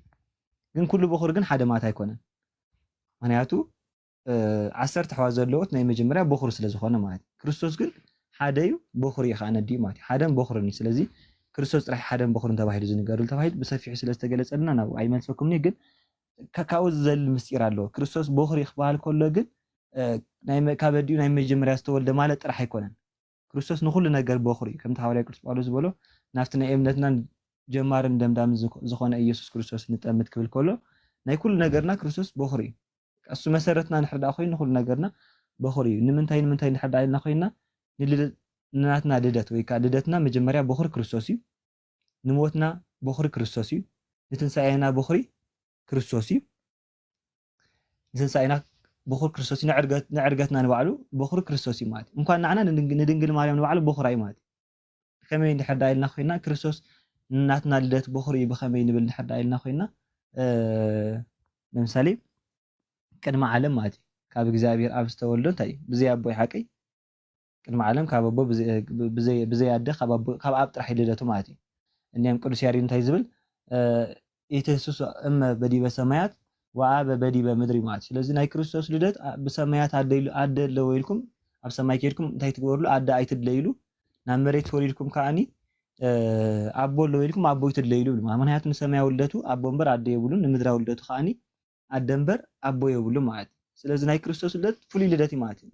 ብኹሪ ናይ ኩላትና ማለት እዩ ንሕና ካብ ኣቦና ኣደና ንውለድ ክርስቶስ ግን ንሰማያዊ ልደቱ ኣቦ እምበር ኣደ የብሉን ንምድራዊ ልደቱ ከዓኒ ኣደ እምበር ኣቦ የብሉ ማለት እዩ ስለዚ እዚ ዓይነት ልደት ፍሉይ ዓይነት ልደት እዩ ብዘይ ዘርኢ ሰብኣይ ዝኸውን ልደት እዩ ማለት እዩ ናይ ሰማያዊ ልደቱ ናይ ምድራዊ ልደቱ ማለት እዩ እዚ ልደት እዚ ንዓና ብኹሪ እዩ ምክንያቱ ንሕና ከዓ ብዘይ ዘርኢ ሰብኣይን ዘርኢ ሰበይትን ንውለደሉ ልደት ኣለ ሓቂ ናይ ጥምቀት ልደት ተሪኢኹሞ ካብ ሰብኣይን ካብ ሰበይትን ዘይኮነ ልደት ካብ ጥምቀት ንውለድና ማለት እዩ በተለይ ኣረጋዊ መንፈሳዊ እንታይ ዝብል ተወልደ ብኣምሳሊከ ከመ ይለድከ ብኣምሳሊሁ ይብል ማለት እዩ ክርስቶስ ብናቱ ልደት ምእንቲ ክትውለድ ብናትካ ልደት ተወሊዱ ይብለና ማለት እዩ ብናትና ልደት ማለት ናትና ብስጋ ካብ ኣቦና ደን ምውላድ ናትና ልደት ክኾን ከሎ ናይ ክርስቶስ ልደት ከዓ ረቂቕ ልደት እዩ ማለት እዩ ስለዚ ናይ ልደትና ብኹሪ ኮይኑ ንሱ ብዘይ ዘርኢ ሰብኣይ ተወሊዱ ንዓና ከዓ ብዘይ ዘርኢ ሰብኣይ ብጥምቀት ከም ንውለድ ጌርና ማለት እዩ ስለዚ ናይ ኩላትና ናይ ልደትና ብኹሪ መን ኢየሱስ ክርስቶስ እዩ ናይ ድንግል ማርያም ንባዕሉ ናይ ልደታ ብኹሪ መን ክርስቶስ እዩ ማለት እዩ ስለዚ ናይ መጀመርያ ብኹሪ ዝተባሃለ ብልደት እዩ ማለት እዩ ናቱ ልደት ዝመስል ልደት የለን ናቱ ልደት እዩ ንዓና ሂብና እምበር ቅድሚኡ ከምዚ ዓይነት ልደት ዘለዎ ኣካል የለን ማለት እዩ ካልኣይ ብሞቱ ማለት እዩ ሞት ንባዕሉ ንኩላትና ብኹሪ እዩ ኦሪት ከም ትፈልጦ ማለት እዩ ኦሪት ሞት ብጣዕሚ ከቢድ ነይሩ ማለት እዩ እንዲያም ኦሪት በድን ርኩስ እስከ ሰር ክትብል ማለት እዩ ኦሪት እንኳን ሬሳ ዝሓዘ ናብ ሬሳ ዝተፀግዐ ንባዕሉ ሙሉእ መዓልቲ ረኺሱ እዩ ዝውዕል ነይሩ ማለት እንኳን ናብ ሬሳ ዝሓዘ ይትረፍና ኣብ ሬሳ ዘለዎ ቦታ ኮፍ ዝበለ ንባዕሉ ረኺሱ እዩ ዝውዕል ስለዚ ሞት ብጣዕሚ ዘፍርሕ ነይሩ ማለት እዩ ኣብ ሓድሽ ኪዳን ግን ሞት ክርስቶስ መንገዲ ቀይርዎ ማለት እዩ መንገዲ ቀይርዎ ማለት እንታይ ማለት እዩ ታሪኹ ተቀይሩ ሞት ንጥፍዓት ንሙስና ዝነበረ ወይ ከዓኒ ሙስና መቃብር ዝበሃል ንጥፍዓት ዝነበረ መንገዲ ቀይሩ ንሂወት ገይርዎ ማለት እዩ ኣብ ኦሪት ዝነበሩ ሞት ክሰምዑ ከሎ ብጣዕሚ እዮም ዝፈርሑ ማለት እዩ ኣብ ሓድሽ ኪዳን ግን ሞት ንናፍቆ ኮይኑ ማለት እዩ ሞት ክናፍቆ ዝገበረና ክርስቶስ እዩ ኣብ ኦሪት ተንሁል ነርና ሞት ኣይመናፈቅና ምፈራሕና ነርና ሕጂ ግን ኣሜን ኢየሱስ ክርስቶስ ንዓ ማራናታ ዝብል ሓቂ ኢየሱስ ክርስቶስ ንዓ ማለት እንድሕር ኮይኑ ሞት ንዓ ክንብል ዘድፈረና ዘሎ ክርስቶስ ነዚ ሞት እንታይ ስለ ዝገበሮ ስለ ዝቀይሮ ናይ ሞት ብኹሪ ኮይኑ ሞይቱ እንታይ ጌርና ንሞት መንገዲ ቀይርዎ ማለት ስለዚ ድሕሪ ክርስቶስ ንሞት ኩላትና ንትንሳኤ እዩ ንሂወት ንመንግስተ ሰማያት ስለ ዝኾነ ሞት እንታይ ገብረናኒ ኣይፍርሐናን ልክዕ ሓዋርያ ቅዱስ ጳውሎስ ክኸይድ ምስ ክርስቶስ ክነብር እናፍቕ ኣለኹ ኢሉ ሓቂ ክነኸይድ ምስ ክርስቶስ ክነብር እናፍቕ ኣለኹ ዝበሎ ግን እቲ መንገዲ ሞት እዩ ነይሩ ማለት እዩ እዚ ኩላትና ክርስቲያን ሞት እናፍቆ ኮይኑ ማለት እዩ ዕለት ዕለት ትምፃእ መንግስቲ ከይድና ንፅልዮ ኮኒ መንግስትኻ ትምፃእ ክንብል ከለና ከይሞትና መቸ መንግስቲ ናይ ክርስቶስ የለን ማለት ስለዚ ሞት ኣብ ሓድሽ ኪዳን ዝፍቶ ወይ ከዓ ዝናፈቕ ኮይኑ ነዚ መንገዲ ዝቀየሮ ክርስቶስ እዩ ስለዚ ናይ ሞትና ንባዕሉ ብኹሪ መን ክርስቶስ እዩ ትንሳኤ ንባዕሉ ማለት እዩ ናይ ትንሳኤና ብኹሪ ክርስቶስ እዩ በከም ሐዋርያ ቅዱስ ጳውሎስ ምዕራፍ ሮሚ ምዕራፍ 8 እንታይ ዝብል በከመ አሬነ ህማመ ንየሪ ክብረ ምስሌሁ ንክርስቶስ ብሞቱ ንክርስቶስ ብሕማሙ እንድሕዳ መሲልናዮ ብትንሳኤው እንተ ክንገብሮ ኢና ክንመስሎ ኢና ማለት ስለዚ ክርስቶስ መሲልና እንተሞይትና ክርስቶስ መሲልና እንተ ክንኮንና ክንትስኢና ማለት ስለዚ ብሕማሙ ብሞቱ እንተ መሲልናዮ ብትንሳኤው ብክብሩ እንተ ክንገብርና ክንመስሎ ኢና ማለት ስለዚ ናይ ክርስቶስ ትንሳኤ ናይ ኩላትና ክርስቲያን እንታይ بخري ماتي دنجل مريم نبعلو كريستوس تختيلها تسيان برك إن كريستوس هاي تسأت مجب كريستوس بخرا مالتي إذا دنجل مريم نبعلو كريستوس بخرايو نخلاتنا كريستيان كا كريستوس بخرناي نتنسى بخرناي مالتي قال نعرقت نبعلو كريستوس نعرقت كله تاي بخرناي مالتي كريستوس ناب سميع سلازع عرقة كلاتنا كريستوس نتخن قبرنا كريستوس تختيلنا كنا عرقنا لك حواري كريستوس باولوس إن ور تايت الله نتلو ولا زفت أرنا انت حتى انتي نخون أي نورنا انتي دا نتسفت أرنا أملاخنا تختيلنا ናብ ሰማያት ክንዓርግ ኢና ይብል ማለት ስለዚ ኣምላኽና ክርስቶስ ተኸቲለና ንዓርግ ማለት ስለዚ ናይ ዕርገትና እውን ንሱ በኹርና እዩ ማለት ንሱ በኹርና እዩ ማለት እዚ ካብ ከምዛ አንፃር ንሕራይና በኹር ዝብል በዚ ሓሳብ ክረአ ይኽእል እዩ ካልእ ነታ እስከ ትብል ያው እስከ ማለት ክሳዕ ዝብል ማለት ክሳዕ ዝብል ክሳዕ ፍጻሜ ዘለዎ ፍጻሜ ዘይብሉ ምዃኑ ንሪኢና ማለት በተለይ ናይ ሜልኮል ነጊርና ሓቀይ ዲያቆን ኣቢል ይወለደት ሜልኮል እስከ ዓመ ሞታ ይብል ማለት ሜልኮል كساعة موت انتهي جبرتن أي ولدتن بالمات بشب دحر موت كتولد أي تخلنا كساعة موت أي ولدتن مالت هاد مس موتت وليدة مالت وأما نقص سماية كيدا وليدة مالت هيكونن وهي دحر ما قابر كيدا وليدة خلنا ولا ينخلنا هنياتو كساعة موت أي ولدتن مالت بقى نزل على ما أي ولدتن مالت كان خاني زفترت معرف شو من تقطر شو عاته يتميت أقوى أسكع منت جماعة أيه بالماتي وراع ويكاتخاخ ما يكمل مريت كساعة زنت انتهي جبرن ኣይተመልሰን ለና ማለት እዩ ዘፍጥረት ምዕራፍ 8 ቁጥሪ 7 ነገር ግን እቲ ኳኽ ተማይ ምስ ነፀፈን ዋዕላ ኣይተመልሰን ክሳዕ ዝብል ዘሎ ክሳዕ መጨረሻ ኣይተመልሰን ማለት ብኡ ገይሩ ምስ ከደ ናምኑ ኣይተመልሰን ማለት እዩ ስለዚ ክሳዕ እንታይ ማለት እዩ ፍጻሜ ዘይብሉ ክሳዕ እዩ ማለት እዩ ድንግል ማርያም በኽሪ ወዳ ክሳዕ ትወልድ ዝበሎ ክሳዕ ዝብሎ ዘሎ በቃ ንዘለዓለም ኣይፈለጣ ማለት እዩ ክሳዕ ትወልድ ኣይፈለጣ ንሕሪ ፈሊጥዋ ማለት ኣይኮነን ምክንያቱ ሜልኮል ክሳዕ ትመውት ኣይወለደትን ድሕር ዳይሉ ድሕር ሞት ልደት የለን ድሕር ሞት ክትወልድ ኣይትኽእልን እያ ንዘለዓለም ኣይወለደትን ማለት እዩ ድንግል ማርያም ካኒ በኽሪ ወዳ ክሳዕ ትወልድ ኣይፈለጣን ማለት ክሳዕ ዘለዓለም እንታይ ገብራን ኣይፈለጣን ማለት እዩ ካልእ ናይ ሓድሽ ኪዳን ጥቕሲ ንባዕሉ ማቴዎስ ወንጌል ምዕራፍ 28 ቁጥሪ 19 እንታይ ዝብል ኪዱ ብስም ኣብን ወልድን መንፈስ ቅዱስ እንዳጥመቕኩም ዝኣዘዝኩኹም ኩሉ ክሕልው እንዳነገርኩም ደቀ መዛሙርቱ ይግበሮም ኣነ ኸ ክሳዕ መወዳእታ ዓለም ምሳኻትኩም ኣለኹ ብል ማለት ክርስቶስ ክሳዕ መወዳእታ ዓለም ጥራሕ ድዩ ምሳና ዘሎ ድሕሪ መወዳእታ ዓለም ከምሳና የለን ድሕር ኢልና ክሳዕ መወዳእታ ዓለም ጥራሕ ዘይኮነ ክሳዕ ዘለዓለም ምሳና እዩ ስለዚ ክሳዕ ዝብል ክሳዕ መጨረሻ ወይ ከዓ ክሳዕ መወዳእታ ምዃኑ ክንርእ ንኽእልና ወይ ከዓ ክንምልከት ንኽእልና ያው ንጢሞቴዎስ ንባዕሉ ሃዋርያ ቅዱስ ጳውሎስ ክሳዕ ዝመፅእ እንዳምሃርካ እንዳሰባካ ፅናሕ ኢልዎ ማለት እዩ እሱ ምስ መፀውን ጳውሎስ ምስ መፀን ባዕሉ ምምካር ምምዓድ ምግሳፅ ይገድፎ ማለት ኣይኮነን ጢሞቴዎስ ድሕሪኡ እንታይ ክገብር እዩ ክምዕድ ክግስፅ እዩ እና ክሳዕ ዝብል ዘለዓለማዊ ክሳዕ ወይ ከዓ ፍጻሜ ዘይብሉ ክሳዕ ምዃኑ ክንርዳእ ንኽእል ኢና ምናልባት ኣሕዋቱ ዝብል ሓሳብ ኣሎ ንሕዋት ዕድል ክህብ መስለንና ግን ሓንቲ ናይ ቦታት ቅኒ ክነግረኩም ምናልባት ምስ ትምህርትና ስለ ትኸይድ ያሬታ ናይ ቦታት ሓንቲ ቅኒ ክነግረኩም ሞኒ እታ ይሕዋቱ ትብልካ ኣሕዋት 2-3 ጥቕሲ ንማስረጃ ዝኸውን እንተዝህቡና ፅቡቅ ነይሩ እና ስለ ቅድስቲ ድንግል ማርያም ኣይወለደትን ኢልና ንከራኸር ንሕና መውስቦ ቃል ኪዳን ወይ ንኣብነት ኣምላኽ ወሊዳ ንባዕሉ ካብ ዮሴፍ ወሊዳ ተትኸውን ነይራ ናይ ብሓቂ ተዝኸውን ማለት እዩ ናይ ብሓቂ ነይሩ ተትኸውን ምንም ዘሰክፍ ነገር ወይ ከዓ ሕማቕ ነገር ኮይኑ ይኮነን ስለዚ ይኮነና ንከራኸር ወይ ከዓኒ ናይ ድንግል ማርያም ብድንግልና ምንባር ወይ ከዓ ንኣምላኽ ጥራሕ ወሊድካ ምንባር እንታይ ስለ ዝኾነ እዩ ዶግማ ስለ ዝኾነ ወይ ከዓ ነገረ መለኮታዊ መልእኽቲ ስለ ዘለዎ እዩ ማለት እዩ ቅዱስ ዮሃንስ አፈወርቅ እንታይ ዝብል በፅንሳ መንክር ከመ ትኩን መራሒተ ለሃይማኖት ኣባ ይብላ ማለት እዩ በቲ መንክር ዝኾነ ወይ ከዓ በቲ ዘለንቕ ዝኾነ ፅንሳ ነታ ቀዳሚት ዝኾነት ሃይማኖት እንታይ ኮይናታ ምልክት ኮይናታ ወይ ከዓ ኣብነት ኮይና ብላ ቅድስቲ ድንግል ማርያም ማለት ናይ መጀመርያ ብጎይታ ዝኣመነት ናይ መጀመርያ ናይ ክርስቶስ ዝኾነት ድንግል ማርያም እያ ማለት ንሳ ክርስቲያን ኮይና ክርስቲያን ክንከውን ጌራትና ማለት እሳ ብእዝና ሰማዓቶ እኮ ዓለም ምሉእ ክሰምዖ ዝግባእ ቃል እዩ ልክዕ ብሄዋን ድምፂ መርገም ሓጢኣት ከም ሰማዕና ብድንግል ማርያም እዝኒ ድማ እንታይ ሰሚዕና በረኸት ምሕረት ክርስቶስ ሰሚዕና ማለት እዩ ድሕነትና ዝተኣወጀ ብድንግል ማርያም ኣእዛኒ ማለት እዩ ንሳ ብእዝና ሰሚዓ ብኣፋ ኣሜን ኢላ መስኪራ ማለት ልክዕ ሮሜ ምዕራፍ 10 ቁጥሪ 9 እንታይ ዝብል ሰብ ብልቡ ኣሚኑ ይድሕን ብኣፍ መስኪሩ ሰብ ብልቡ ኣሚኑ ይጸድቕ ብኣፍ መስኪሩ ኸዓኒ ይድሕን ዝብሎ ብልባን ብኣፋ እንታይ ዝገበረት እያ ዝመስከረት እያ ማለት ብልባ ኣሚና ነቲ ብልባ ዝኣመነቱ ኸዓኒ ብኣፋ ዝመስከረት ቅድስቲ ኣድያ ማለት ስለዚ ናይ መጀመርያ ክርስቲያን ቅድስቲ ድንግል ማርያም እያ ማለት ናይ መጀመርያ ክርስቲያን ኮይና ክርስቲያን ዝገበረትና ማለት ብስም ክርስቶስ ክርስቲያን ክንከውን ዝገበረትና ቅድስቲ ድንግል ማርያም እያ ስለዚ ናይ ሃይማኖት መሰረት እያ ስለዚ ተራ ነገር ኣይኮነ ማለት እዩ ያው ከምቲ ካልኦት ዝመስልዎ نحن حدار تقاومنا ويكا موسبو قال كيدان تقاومنا يكوننا حوالي قرص بولس عبرانيان معرف 13 እንታይ ዝብል መርዓ ቅዱስ እዩ መኝታ ወይ ከዓኒ እቲ መደቀሲ ከዓ ንጹህ ይብል ማለት እዚ መውስቦ ንጹህ ወይ ከዓኒ ቃል ኪዳን ንጹህ እዩ ቅድስት ድንግል ማርያም ኣይወለደትን ክንብል ከለና መውስቦ ንቃወም ኣለና ወይ ከዓኒ ወሊድያ ዝብል ሓሳብ ንዘይ መቕባል ኣይኮነ ማለት ግን ቅድስት ድንግል ማርያም ካብ ክርስቶስ ወፃኢ ውላድ ኣይነበራን ክትወልዱ ናይ ኣምላኽ ፈቃድ ኣይነበረን ምክንያቱ ንሳ ናብዛ ዓለም ዝኽመጽእ ከላ ኣደ እግዚኣብሔር ንኽትከውን ንክርስቶስ ንኽትወልድ ዕላማ ኮይና ዝመፀት ኣደ ደኣ እምበር ደቂ ከምቲ ንሕና ነብሮ ህይወት ምስ ሰብኣይን ሰበይትን ነራ ውላድ ወሊዳ ደቂ እንዳ ዓብየት ክትነብር ናይ እግዚኣብሔር ፈቃድ ኣይነበረን ማለት ናይ እግዚኣብሔር ፈቃድ ናይ ኣምላኽ ኣደ ክትከውን ናይ ክርስቶስ ኣደ ክትከውን እያ ተሓርያ መፅያ ማለት ስለዚ በዓል ቅኔ እንታይ ኢሉ ቅኔ ገይሩ ማለት እዩ ኣዳም ወሔዋን ዘኣበዊሆሙ ቤተ ኣዳም ወሔዋን ዘኣበዊሆሙ ቤተ እንዘይወልዱ ክልኤተ ማርያምሰ ቅድስተ ቅዱሳን በረከተ ወሊዳ ኣሃደ ወተወሊዳ ኣሃተ መልአት ምድረ ወሰማያተ ወሊዳ ኣሃደ ወተወሊዳ ኣሃተ መልአት ምድረ ወሰማያተ ብል ማለት እናንተ እንታይ ማለት ብሕፅር ዝበለ ኣዳም ወሔዋን ዘኣበዊሆሙ ቤተ እንዘይወልዱ ክልኤተ ማለት ኣዳምና ሔዋን ክልተ እንዳወለዱ ማለት ማንታ ሓቂ ቃኤልን ኣቤልን ብሓንሳ እንዳበልና ከክልተ እንዳወለዱ ዝወልዱ ነይሮም ማለት ብሓደ ግዜ ክልተ እንዳወለዱ ይኸዱ ነይሮም ግን ክልተ እንዳወለዱ ካብ ኣዳም ክሳዕ ክርስቶስ ዝመጽእ ማለት እዩ ናይ ኣዳም ዘርኢ ብሙሉ ክልተ እንዳወለደ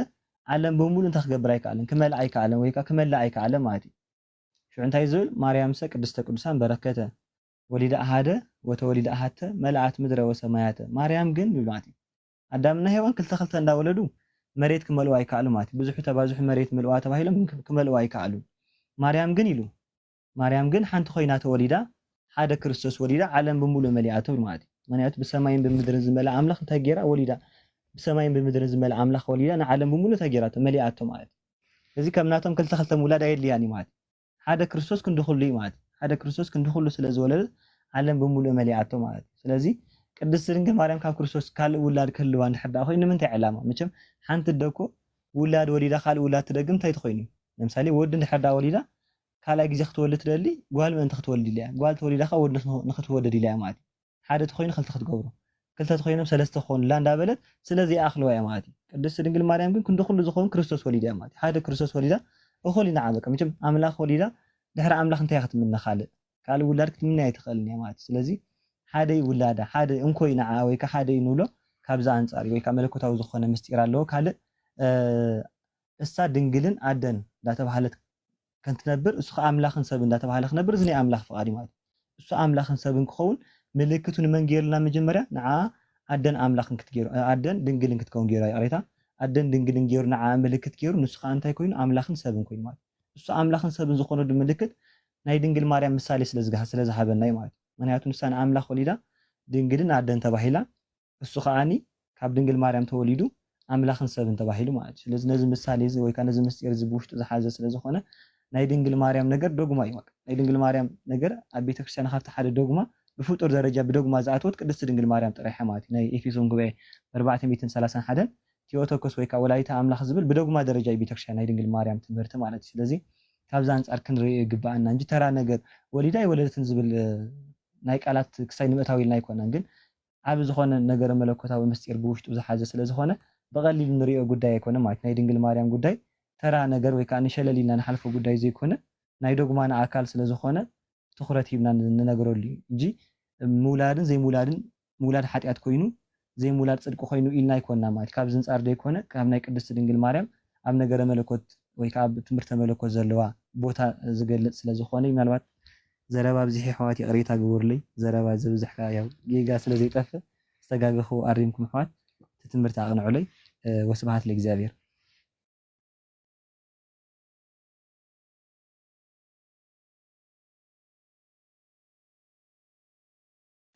ክስማዕ ፀኒሐ ጆኒ ቃለ ሕይወት ይስማዓልና ዲያቆን ክስማዕ ፀኒሐ ቀጥሉ ዲያቆን ኣብረት ክትወስዶ ኩሉ ትደሊ ነገር ተሎ ወይነ ሓውና ምርዓን ማርያም ሰላም በሉና ናብ እሙ ኣብስር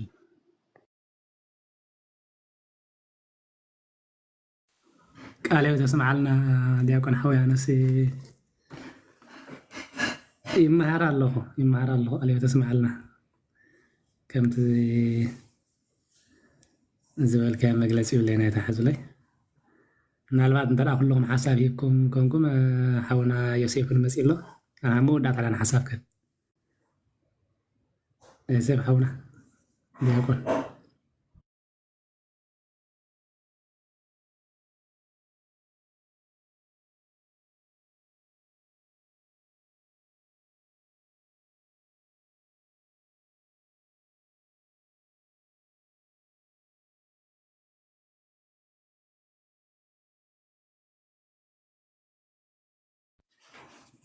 ቃል ተስማዓልና ምናልባት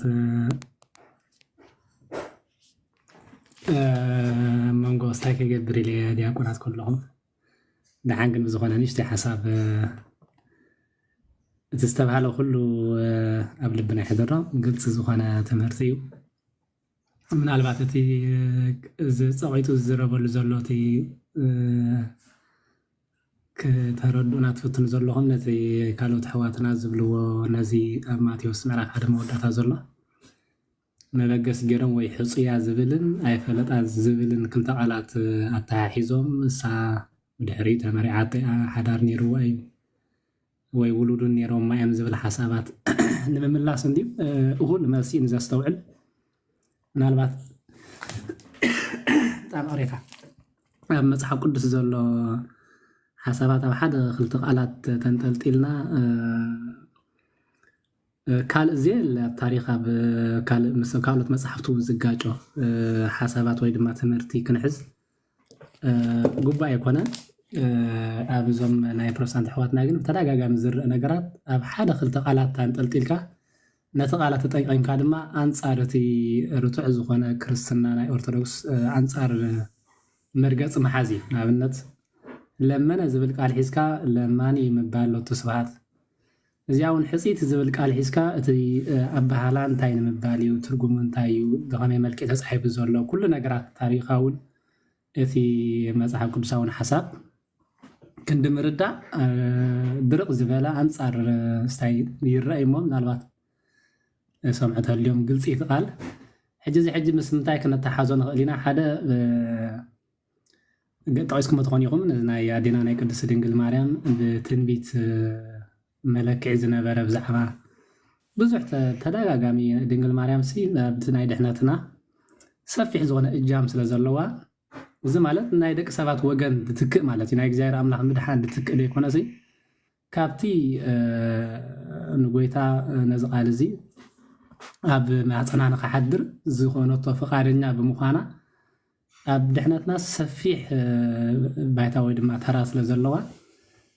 ስለይኣ ብዙሕ ብትንቢት ተነጊሩ እዩ ንኣብነት ሓንቲ ካብቲ ብዙሕ ትንቢታት ድማ እስኪኤል ምዕራፍ 44 ዘሎ ካብ ሓደ ጀሚሩ እንተዳሪእናዮ ተጠቂሱ ክኸውን እዩ ምናልባት ብዛዕባ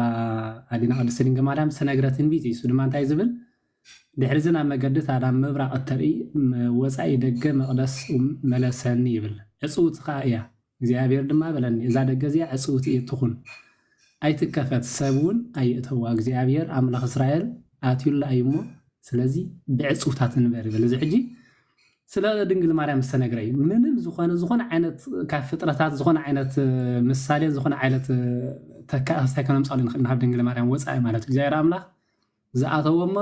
እግዚኣብሔር ኣምላኽ ብምእታው ምክንያት ድማ ዕፁው ይንበር ዝተባሃለ ዝኾነ ዓይነት መቕደስ ይኹን ዝኾነ ዓይነት ፍጥረት ይኹን ኣይንረክብን ኢና እግዚኣብሔር ኣምላኽ ለኪዑ ኣብ ማእከል እስራኤል ንክሓድር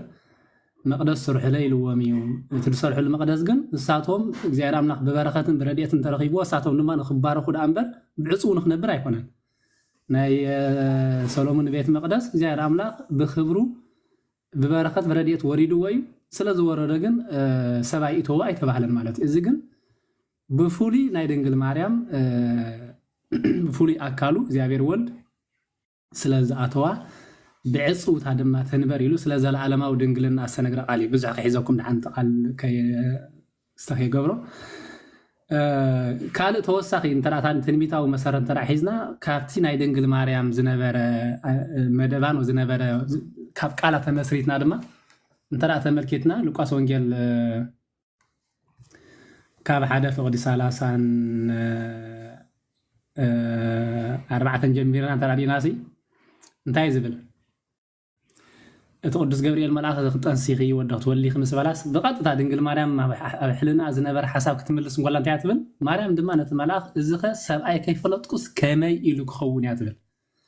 ሕጂ ሰብኣይ ከይፈለጥኩስ ከመይ ኢሉ ይኸውን ቅዱስ ገብርኤል እንታይ ዝብላ ዘሎ ጠይኒስኪ ይኮናን ዝብላ ዘሎ ጠይኒስኪ ተዝብላ ነይሩ ምናልባት ኣብቲ ግዜ ስለ ደይጠነሳ ዘላ ኣብቲ እዋን እዚ ኣዴና ቅድስቲ ድንግል ማርያም ፍቃድ ሂባ ይኹነን ምስ በለት እዩ ስግው ቃል ኣብ ማሕፀና ዝሓድር ከም ምርኣይ ከም ዓይኒ ከም ምርኣይ ከም እዝኒ ከም ምስማዕ ዝብልዎ ቦታትና ስለዚ ወዲ ክትወሊ ክጠንሲ ወዲ ክትወሊ ዝብላ ዘሎ ብሕጂ ዝፍፀም ነገራት ሕጂ ሕፂት ነራ ተዝኸውን ነራ ንዮሴፍ እዚ ሕቶ እዚ ማሓተተትን ሕፂት ኣለዋ ካብ መን ከም ትወልድ ስርዱእ ነገር እዩ ማለት ኣዴና ቅድስቲ ድንግል ማርያም እንታይ ትብል ሰብኣይ ከይፈለጡ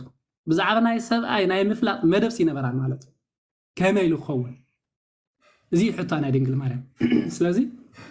ካብ ትሕቶ ተበጊስና ድማ እዚ ሓሳብ እዚ ወይ ድማ እዚ ናይ ፕሮቴስታንት ዘሎ ኣባህላ ፈፂሙ ምስ መጽሓፍ ቅዱስ ዘይሰማማዕ ይኸውን ቀፂሉ ድማ ካብ ናይ ዮሴፍ ቅድስና ተመልኪትና ጻድቕ ሰብኣይ ነበረ ዝብሎ ኣቦና ዮሴፍ ጻድቕ ዮሴፍ እዚ ቦዚ ድማ ብጽድቁ ጻድቕ ከም ምዃኑ መጠን ነታ ንእግዚኣብሔር ዝወለደት ኣደ ምስኣ ናይ ምፍላጥ I don't know ከመይ ዓይነት ሓሳብ ክመጻልካ ክልኩም ዓይነት ሓሳብ ንምሕሳብ ጻድቕ ነበረ እዩ ዝብል ሕጂ እሱ እቲ ሕጋዊ መውስቦ ወይ ድማ ሕጋዊ ርካቤ ሓጢያት ኮይኑ ማለት ኣይኮነን ግን እግዚአብሔር አምላክ ዝሓደሮ ማህፀን ካብኣ ሰብ ክወልድ እየ ወይ ድማ ሓዳር ክምስረት የሊካ ናይ ምሕሳብ እስን ንባዕሉ ምስቲ ናይ ጻድቃን ናይ ቅዱሳን ስታይ ቅሩብ ኣሸጋሪ ይኸውን ማለት እዩ እዚ እንተራእይልና ብሓፈሻ ካልእቲ ንከምዚ መርቱዕ ዘምፅዎ ድማ እዚ ናይ መወዳእታ ሓታው ልዕልኩም ዘለኹም ክንከዶዲና ኣሕዋተ ዝብል ሓሳቢ ዝሕዋታ ዝብል ይሕዋቱ ቀሪታ ይሕዋት ጎይታ ተባሂሎም ተጠቂሶም ዘለዉ ኣብ ማቴዎስ ምዕራፍ 13 ዘሎ እዚ ወዲ ፀራቢ ዶ ይኮነን ኣዲስ ማርያም ትበሃል ዘይኮነትን ኣሕዋቱስ ያዕቆብ ዮሳ ስምዖን ይሁዳ ዶ ይኮነን እንዳበለ ተጠቂሶም ዘለዉ እዚኣቶም መጽሓፍ ቅዱስ መለክዕ እንተዳ መፂናዮም ፈፂሞም በቲ ፕሮቴስታንት ዝብልዎ ኣባህላ ክኸውዱ ይክእሉ እዮም ማለት እዩ ንኣብነት እንተዳ ተመልኪትና ኣብ ማቴዎስ ማርቆስ 15 ዘሎ ፍቅዲ 47 ማርያም ኣዴዮሳን ማርያም መግደላዊትን ድማ ኣበይ ከም ዘንበርዎ ይሪኣ ነበራ ይብል ቀፂሉ ማቴዎስ 10 ፍቅዲ 5 ተራዲና ማቴዎስ 15 ያዕቆብ ወዲ ኢልፊዮስ ይብሎኒ ያዕቆብ ክልተ ያዕቆብ እዮም ዘሎ ካብ ሐዋርያት ሓደ ወልደ ዘብዴዎስ ወዲ ዘብዴዎስ ዝበሃል ኣሎ እቲ ካልኣይ ያዕቆብ ድማ ወዲ ኢልፊዮስ ይልዎ ኣሎ እዚ ነዚ ኣብ ላዕሊ ሓዊ ያዕቆብ ዶ ሓዊ ዮሳ ዶ ሓዊ ስምዖን ተባሂሎም ዘለዉ እዚ ያዕቆብ እዚ ወዲ ኢልፊዮስ ወይ ድማ ቆሎጵያ ንብሎ ክልተ ስማት ኣሎ ወዲ ኢልፊዮስ ከም ምዃኑ እዞም ይሁዳን ዮሳን ድማ ኣሕዋትና ያዕቆብ ምዃኑ ድማ ብተደጋጋሚ ተጠቂሱ ንረኪብና ንኣብነት ይሁዳ ምዕራፍ 1 ተራዲና ይሁዳ ባርያ ኢየሱስ ክርስቶስ ሓዊ ያዕቆብ ብሎ ሓዊ ያዕቆብ ወዲ ኢልፊዮስ ማለት እዚ ይሁዳ እዚ ዮሳን ተራዲና ድማ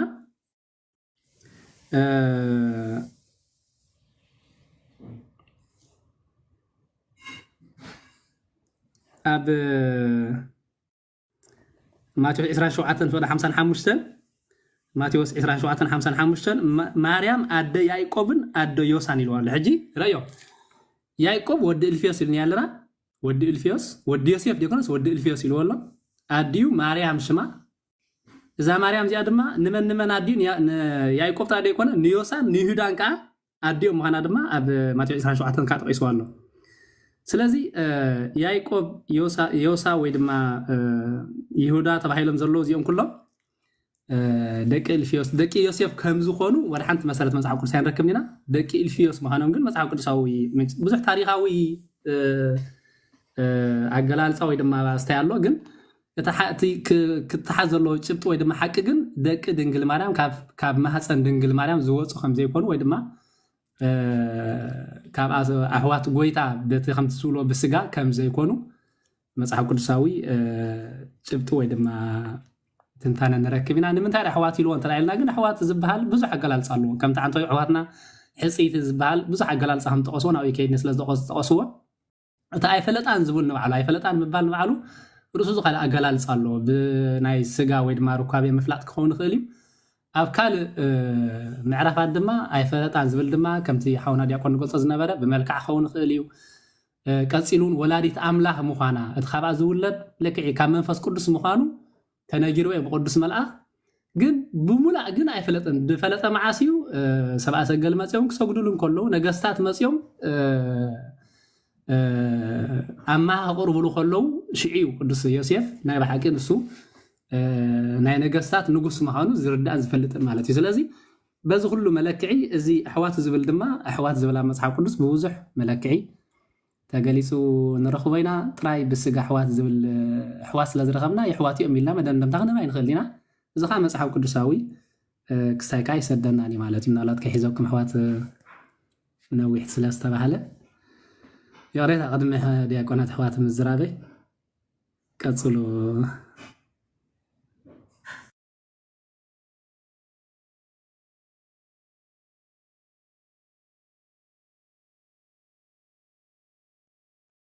كتصلوا جوز حوي سلام بولنا مواصلوا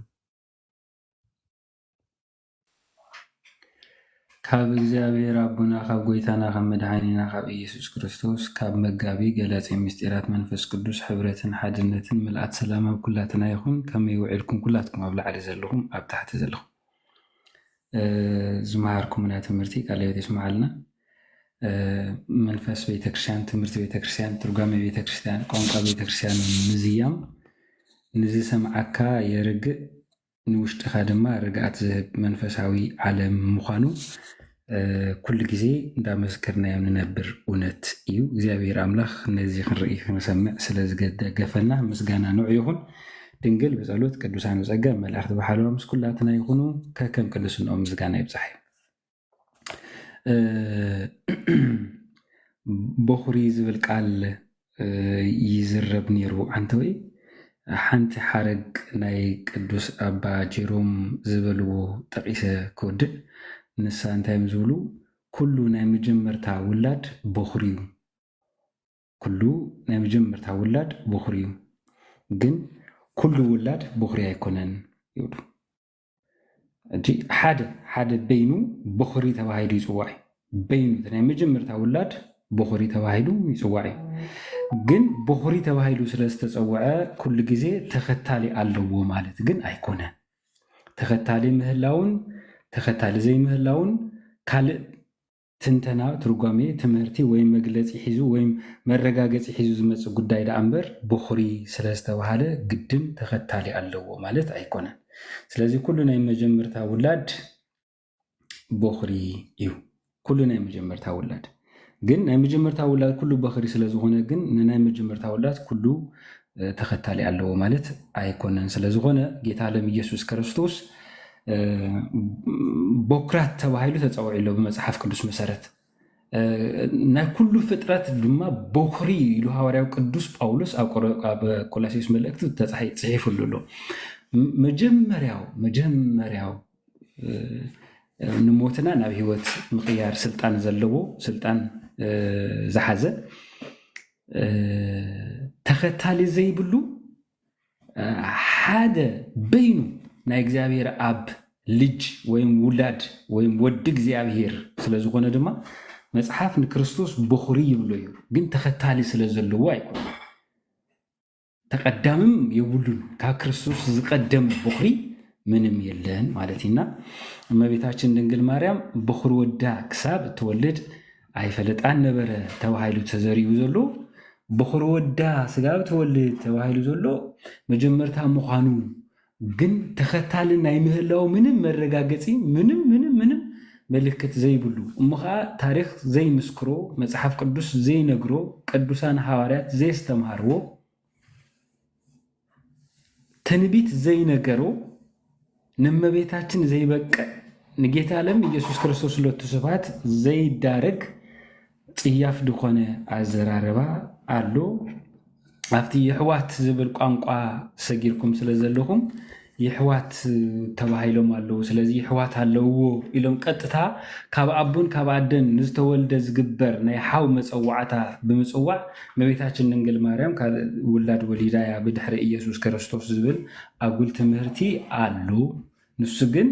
ሓው ተባሂሉ ዘሎ ኣብ መጽሓፍ ቅዱስ መሰረት እንታይ የጠቃልል ግድን ድዩ ካብ አቡን ካብ አድን ጥራይ ዝተወልደ ሓው ተባሂሉ ተጻሒፉ ዘሎ ኣይኮነን ብሃገር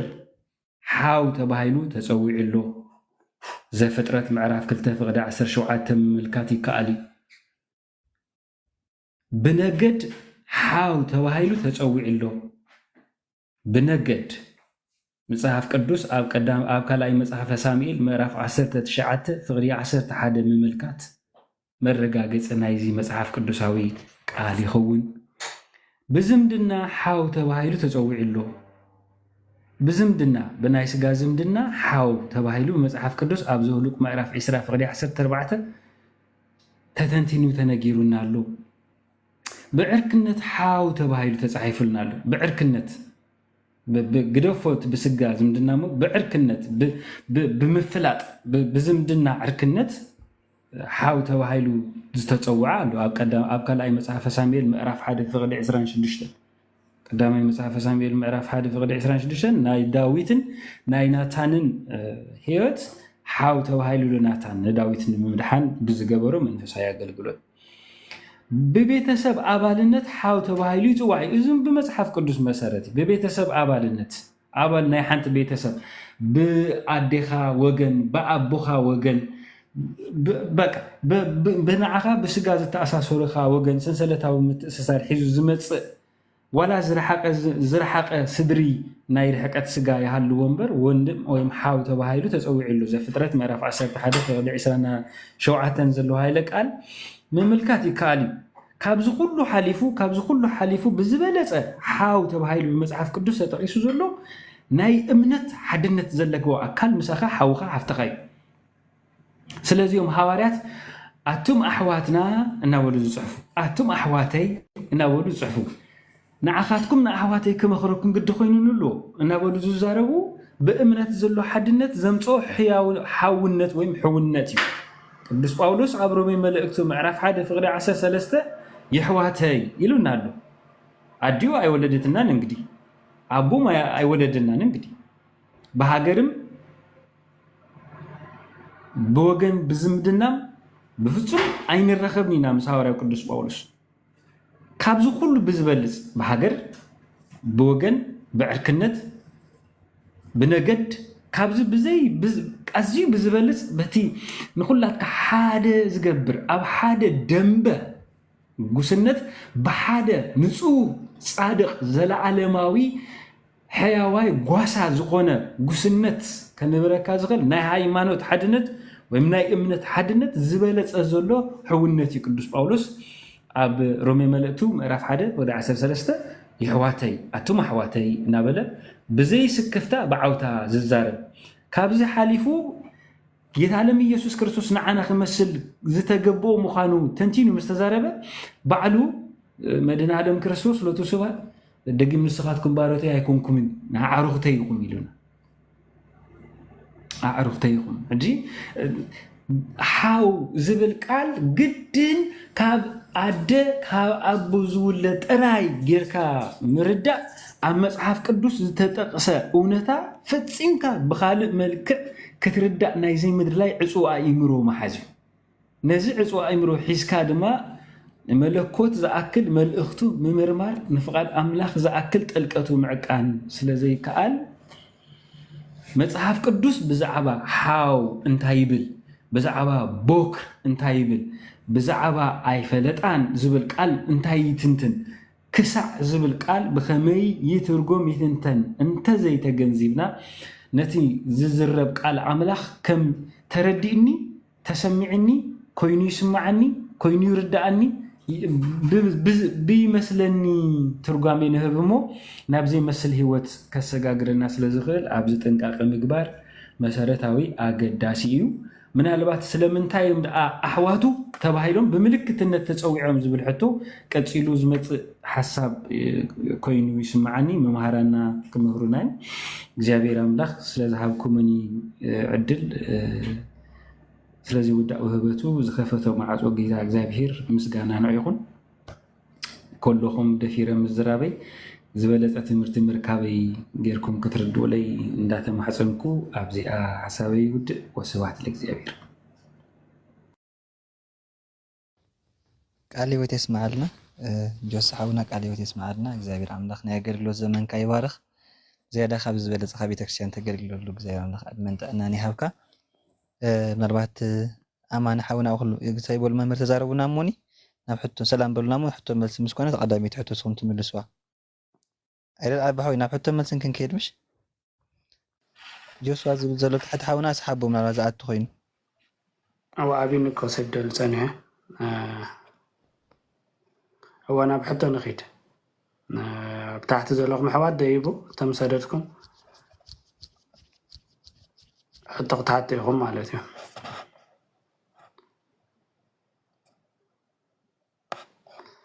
ماشي ولا يسوس زخنا نقدر كتب له دال نقدر له حسابكم قلتوا نحن ممهران አይተውረዱ ይሁን عند مسكر ممر عند مسكر ما له حقي اماناتهم دي ممر عند مسكر ما حقي تمهران انت ديكن حو تمهرنا بل بل انا اسمع تحتناهم مستاجرنا كحج انا ما حكي انا ذا قال يكون ازياو بزح غزي عند الحمد زخونه ግን ولا حتى زلون حنت انكفاب بلا ديكن حوي أصل بولو شجري لهم بولو وخلهم يسكم أهلهم. ده أنا يبالون بداري خدا. قبل يكون هاي. أنا يزارني أنا قبلي لا خوات قبلي لي مو راح نجمر مني بس مزتم خوات قبلوا ميدي. قتلوا. مش بعد عنا البعض. أول ليه أساس حاولنا الله خدا. سلام كما شلون كانوا سلام كيف الكي عندنا حساباتي. نقول تقبروا زي عم نخلى حكي أسبي كل سنة أغفلكم كسل ديكون كسل ولا يسوس كسل دحر سلام قبله حسابك خيب لك هذا وش من البعض انت عايز نحيت حتى زي مستنسسن من تاي قتلوان زبل حساب انديو في استحاصة المغنيات حدا خافي مغنياتات نوعو شفان مقداري نيزاير مدى كوين قلنا بتاريخ ويد ما ندينجل ماريام مستيقن توفيت بتغسان كم تمهرنا قل كقتلوا خمس فاتونو مرز خمس استيوا بوزح سبب بوزح بفلاي مستنسات بوزح تأمرات تقبر سلاز نبرت بتقبر نبرت تأمرات مخنيات دما كم تودع خمتي أبو أداويت زجاج عنازي أول نعنا دجاج كتولد يا بمبال جنا ما حصنا خلوا خمسة حب جبرس مستولد عن بمبال جنا خاب كس الناس جميري سقويت هذا تناقلهم بو من صار دما ندنقل ماريامون تمكراي بس حاصل نبرة مرز خمسة استي وجاز خمسة برها بزح تاريخ الله سيتعدى حنا لبعض يا تاسيون كنا قرنا اليوم سلازي ستي تناي مقطع الفتنة أي ترفان بعبي إجن تي استحسس له مغنيات جن كابكم ودخمون نحلوها بعبي ونعطينا سدات جوز أول السدات بتنبيت مسارات زي تعرف نجار سلازو خنان أبجد خمت ورد ما بيجي سياسة قديمة راح أصير شعات زلة تنبيون يريو كخون يروون أي أدم سدات كملة تراخينك زي راملخ كسدات خلالو كل زجور خان بحنا ثنا يتفجعون أتو سلازخنا نزم مدب زدما دنجل مريم أبسدتو أنا حزيلات سدتون كلها كل سياسي صادق يسير دما نايز سدت الزون تخافالي ويدما تساتف سلازنا برا أبسدت زي كحجزة ملاك زي عبير كم زنقورة إن تهز أنا نديون نسبيت خان يكون زبلة ما يزوي نتهز أنا نديون سبيت هذا بلا ولا حنت نركب نحجر معكم مع مسح قدسي بزح جزية ترينايا عبدنا بنا زكرياسي سبيت خيال سبيت كت النسي خيا ياتو يزولو قدس جبريل الملاك السران كله إن قدس ياسيف جن نفس جبس نخيد نفس مسولدة قدام مسولدة قدام نفس دت نخيد كاب سدت نخملس زخون عينت سلاد إنجل ما نمكن نجارم كله نهز أنا نديون زبل كاريست كم زدما نايسر عين سبيتن ركب ويدما هم عينت مدن حسب كم زي نبرة أب منقوم زجلس ويدما زبر حسابي نديون نتهز أنا زبل حساب مالتي كتصلعوات آتيون ترى حتي تقول في مرة سنيرة ሰናይ እሺ ቃል ተስማዕና እሺ ቀጽሉ ወልድ ኢየሱስ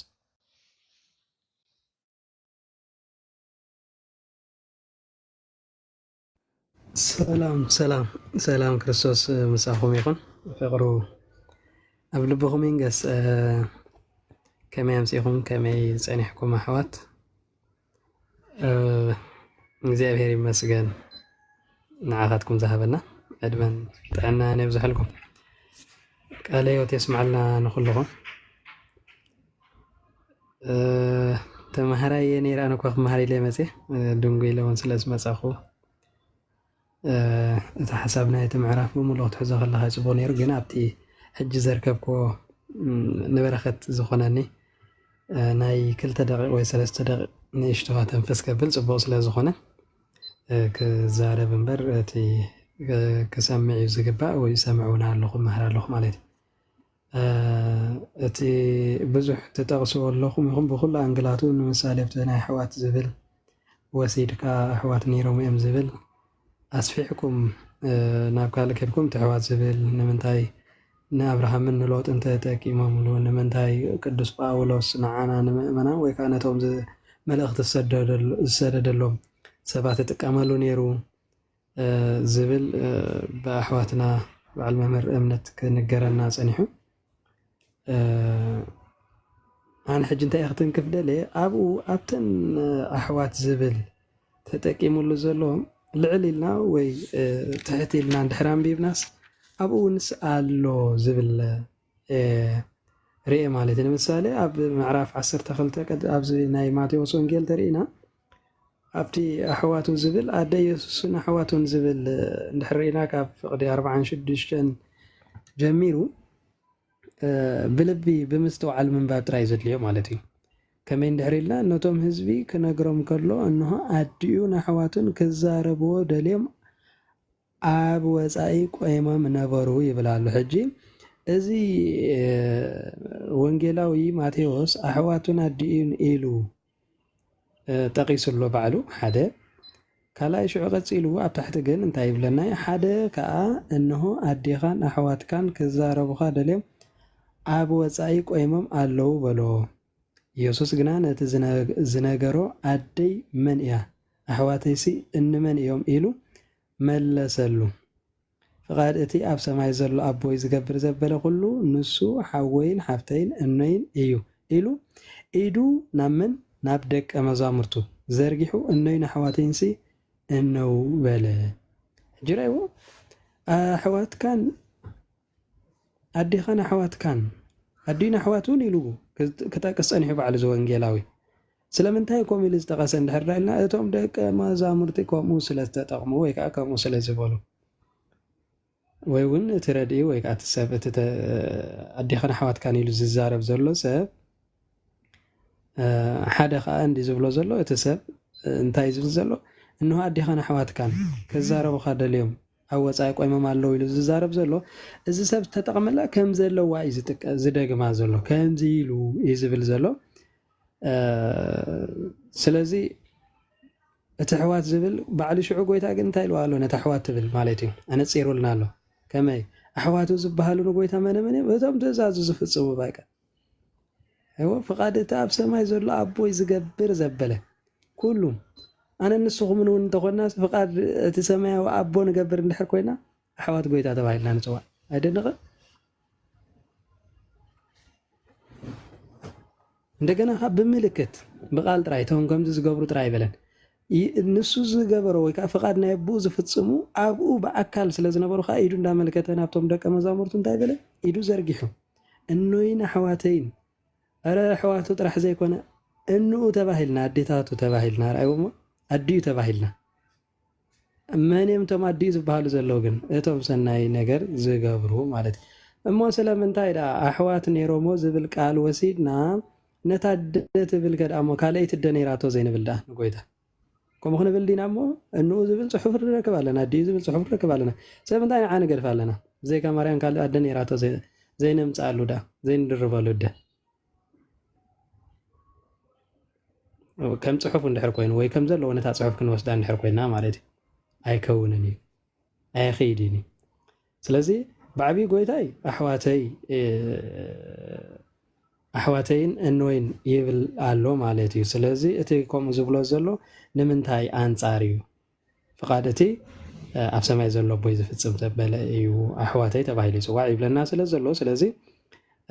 بعلو قويتا ملي سلنا له مالتي بزي نكال ناب ترغامي ناب عندمتا ناب تمرت بوتات ناب كالو مخاد زيد ليو بعلو مصحف قدس يملسلنا زي بتاع معرف 10 تغلطه معرف 10 3 تمساسل عينت جيغا يفصوميم ايهود استقاملو قالات አለው አሁን ድሕሪናዮ ኢየሱስ ነዘን ምስልታት እዚአትን ምስ ነገረን ካብ ፍቅዲ 53 ነዘንብብ ዘለኹ ማቴዎስ 13 ማለት እዚአትን ምስ ፈጸመ ካብኡ አልገሰ ናብ ዓዱ መጺኻ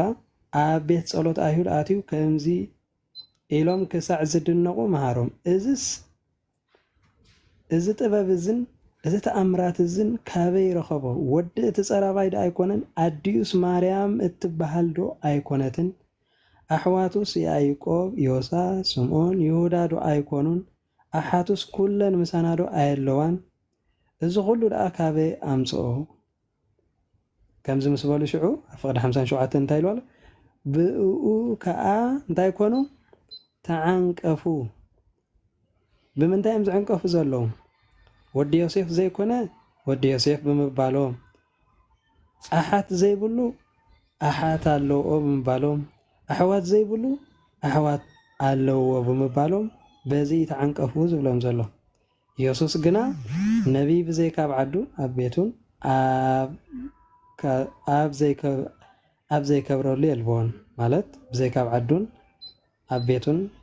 ኣይሓስርን እዩ ንምባሊ ማለት እዩ بسر زي ما أمانهم دما أو وزحت أمرات أي جبران يبلن الجبزي نستوعب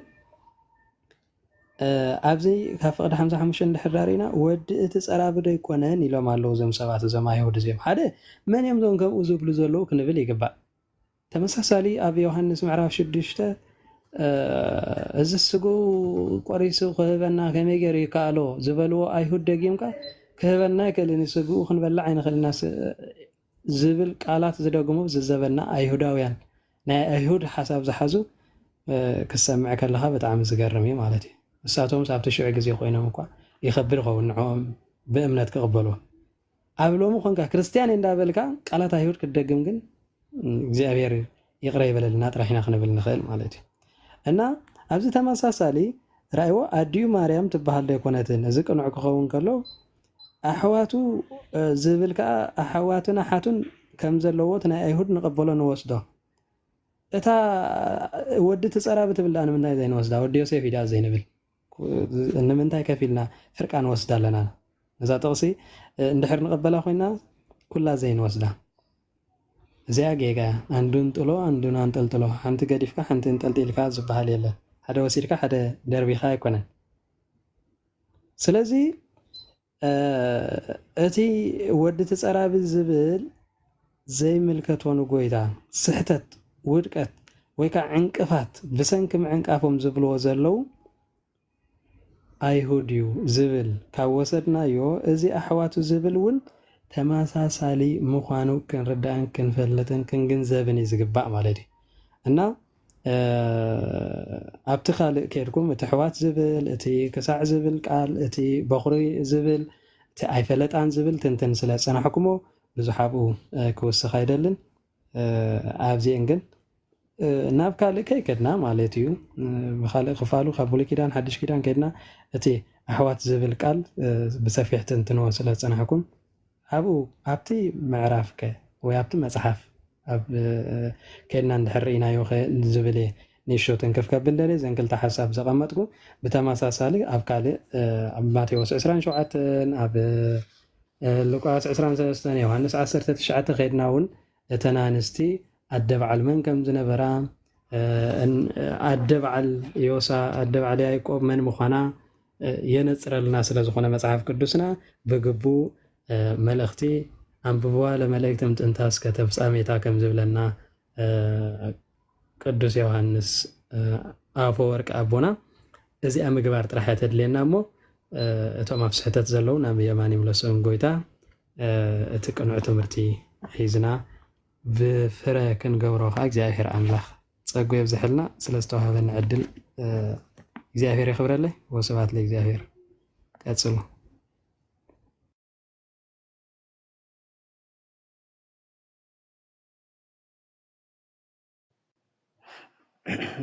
يغنلنا دياكون ليسوس ቃለ ሕይወት ቃለ ሰናይ እሺ ትብሎ ነገር አለ ዲያቆናት ወስኹሉ እስከ ሓሳብ ኣብ ታሕቲ ንሕርዮቶ ተዘይብሎም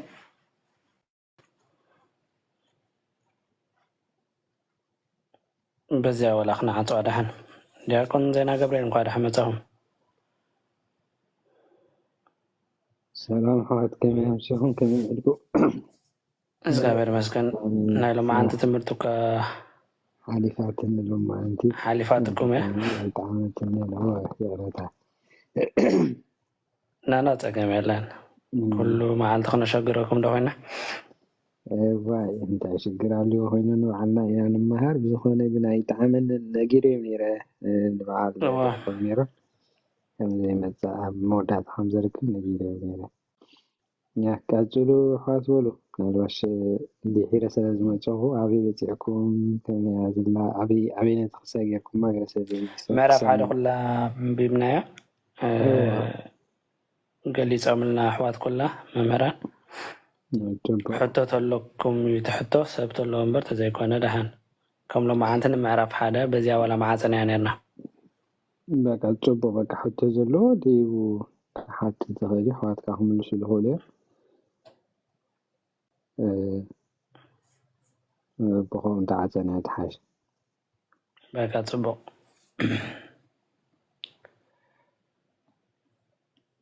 ሰናይ ነገር መካብዛን ያለው ማዓንቲ ሕቶ ተለኩም ኣሕዋት ወይ ደይቡ ወይ ፀሓፉልና ይኹን ኣብ ታሕቲ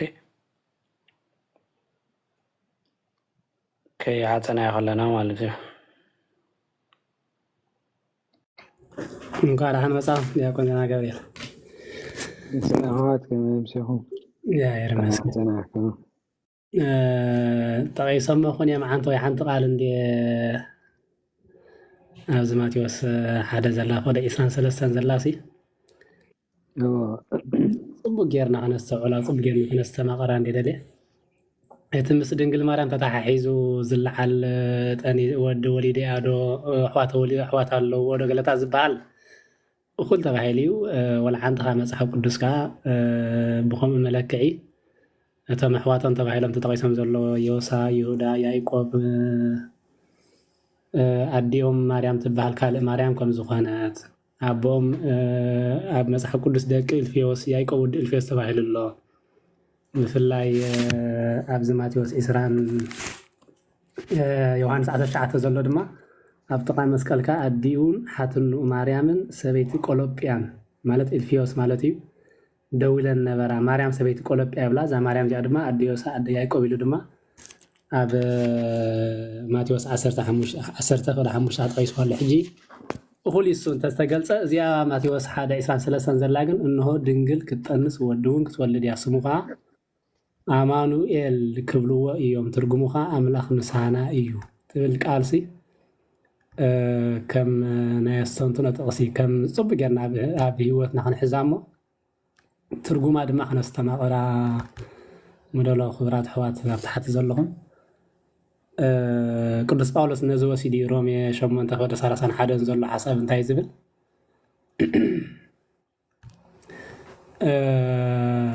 እግዚአብሔር ምሳና ካብ ኮነስ መን እዩ ዝቃወመና ይብል ሮሜ 8:31 እምባስ ብዛዕባ እዚ ነገር እንታይ ክንብል ኢና ኢሉ ብምግራም እንታይ ክንብል ኢና ኢሉ ኣምላኽ ምሳና ካብ ኮነኸ መን እዩ ዝቃወመና ኢሉ ሕጂ እግዚአብሔር ኣምላኽ ምሳና እዚ ምሳና ኮነ ዝብል ቃል ሲ ጥራይ ከም ቃል ጥራይ ዝንገር ደይኮነስ ሓደ ስጋና ለቢሱ ፍጹም ንዓና ምምሳሉ ዝነግሪ ብዓብይ ግን ምስቶም ኣመንቲ ድማ ብሓቂ ኣብ ሂወቶም ከም ዝግለጽ ምስኦም ከም ዝኸውን ቅዱስ ዳዊት ከም ዝበሎ ድማ እግዚአብሔር ምሳይ ካብ ኮነስ ኣይፈርህን ሰብ ከንታይ ከይገብረኒ ብምባል ብትብዓት ክንብሎ ዘለና ወይ ድማ ኩሉ ግዜ ድማ ክንሓስቦ ዘለና ነገራት እዩ ሕጂ ክፍልጠና ክእል ኣለዎ ከም ኣመንቲ ከም ምእመናንሲ እግዚአብሔር ምሳና ከም ዘሎስ ይፍለጠና ዶ ኩሉ ግዜ ወላ ከምቶም እዚኣምኑ ጥራይ ምህላው ምእማና ጥራይና ፈሊጥና ጥራይና ንኸይሲ ወይስ ናይ ብሓቂ ህላወ እግዚኣብሔር ወይ ድማ ንሕና ኣብ ህላወ እግዚኣብሔር ንነብር ኢና ዝብል ነፍስና ንፍትሸሉ ጥቕሲ ወይ ድማ ከም መዘኻኸሪ ናላት ኣሕዋት ዲያቆናት ገሊፆም ምኾኑ እዮም እግዚኣብሔር ምሳና ኮነ ዝብል ቃል ግን ብጣዕሚ ዓብ መልእኽቲ ዘለዎ ዓብ ድማ ሓደ ካብቲ ናይ ድሕነትና መሰረት ዝተነብረሉ ነገር እሞ እግዚኣብሔር ኣምላኽ ስለዚ ነገር እዚ ዝተመስገነ ይኹን እነዚኣ ንምዝኻር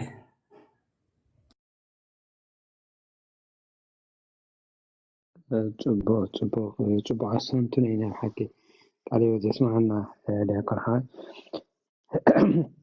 ወታ ናይ ትንቢት ኢሳያስ ወሲድ እዩ ኣብ ወንጌል ማቴዎስ 23 ዝዛረባ ዘሎ ነው ድንግል ክትጠንስ ወዱ ክትወልድ እያ ስሙኻ ኣማኑኤል ክብሎ እዮም ትርጉሙ ከዓ ኣምላኽ ምሳና ማለት እዩ እናበለ ተዛረቡ ምእንቲ ክፍፀም ኮነ ይብል ሕጂ ኣብቲ ናይ ግሪክ ቃል እቲ ግሪክ እቲ ናይ ኣይ ቲንክ ናይ ዕብራይስጥ ይመስለኒ ናይ ዕብራይስጥ ቃል እንታይ ዝብላ ኣልማ እዩ ዝብላ እታ ድንግል ትብል ቃል ማለት እዩ ሕጂ ድንግል ማለት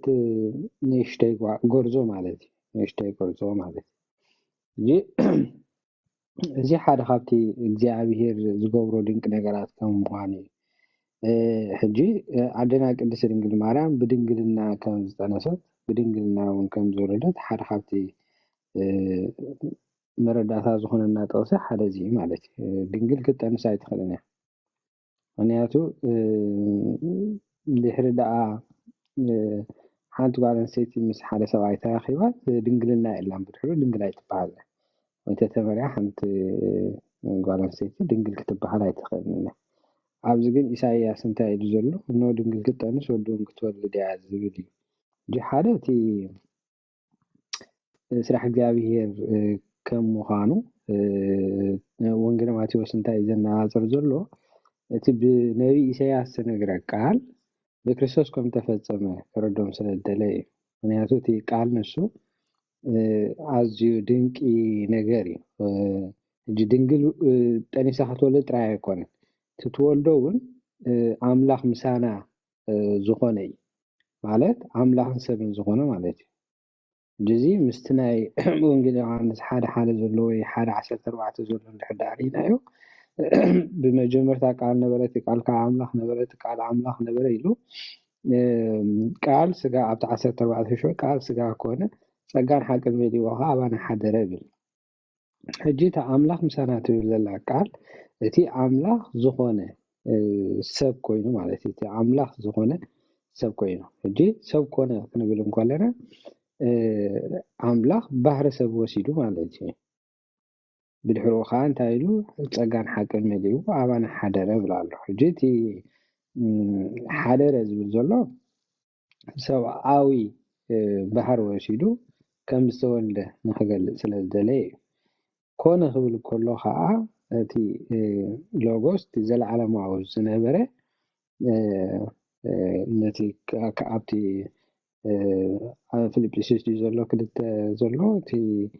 ክብሩ ከም መመንዛዕ ከይረኣዮ መልክዕ ባርያ ለበሰ ዝብሎ ዘሎ ልክዕ እቲ ኣምላኽ ዝነበረ እቲ ዘለዓለማዊ ዝነበረ እንታይ ኮይኑ ግዜ ዝቁፀረሉ ውሱን ሓማሚ ፀማኢ ዝኾነ ባህር ናይ ደቂ ሰባት ወሲዱ ማለት እዩ ስለዚ ሰብ ኮይኑ ክብሎም ከሎ እቲ ዘለዓለማዊ ግዜ ዘይብሉ ኩሉ ዝፈልጥ ኣብ ኩሉ ዝነበረ ብግዜ ዝውሰን ብቦታ ዝፍፀም ኮይኑሎ ማለት እዩ ስለዚ እዚ ክኸውን ከሎ ግን እቲ ኣምላኻዊ ባህሪ ከይሓደገ እቲ ስጋዊ ባህሪ እውን ከይሓደገ ስጋውን ኣምላኻውን ባህሪ ኣብ ክርስቶስ ብተዋህዶ ሓደ ኮይኑ ፀኒዑ ዝነበረሉ ማለት ስለዚ እታ ኣምላኽ ምሳና ትብል ቃል ነታ ምስጢረ ስጋዊ ዝያዳ ተብርህ ንዓት ዕሙቕ ቃል ኮይና ንረኽባ ማለት እዩ ማለት እቲ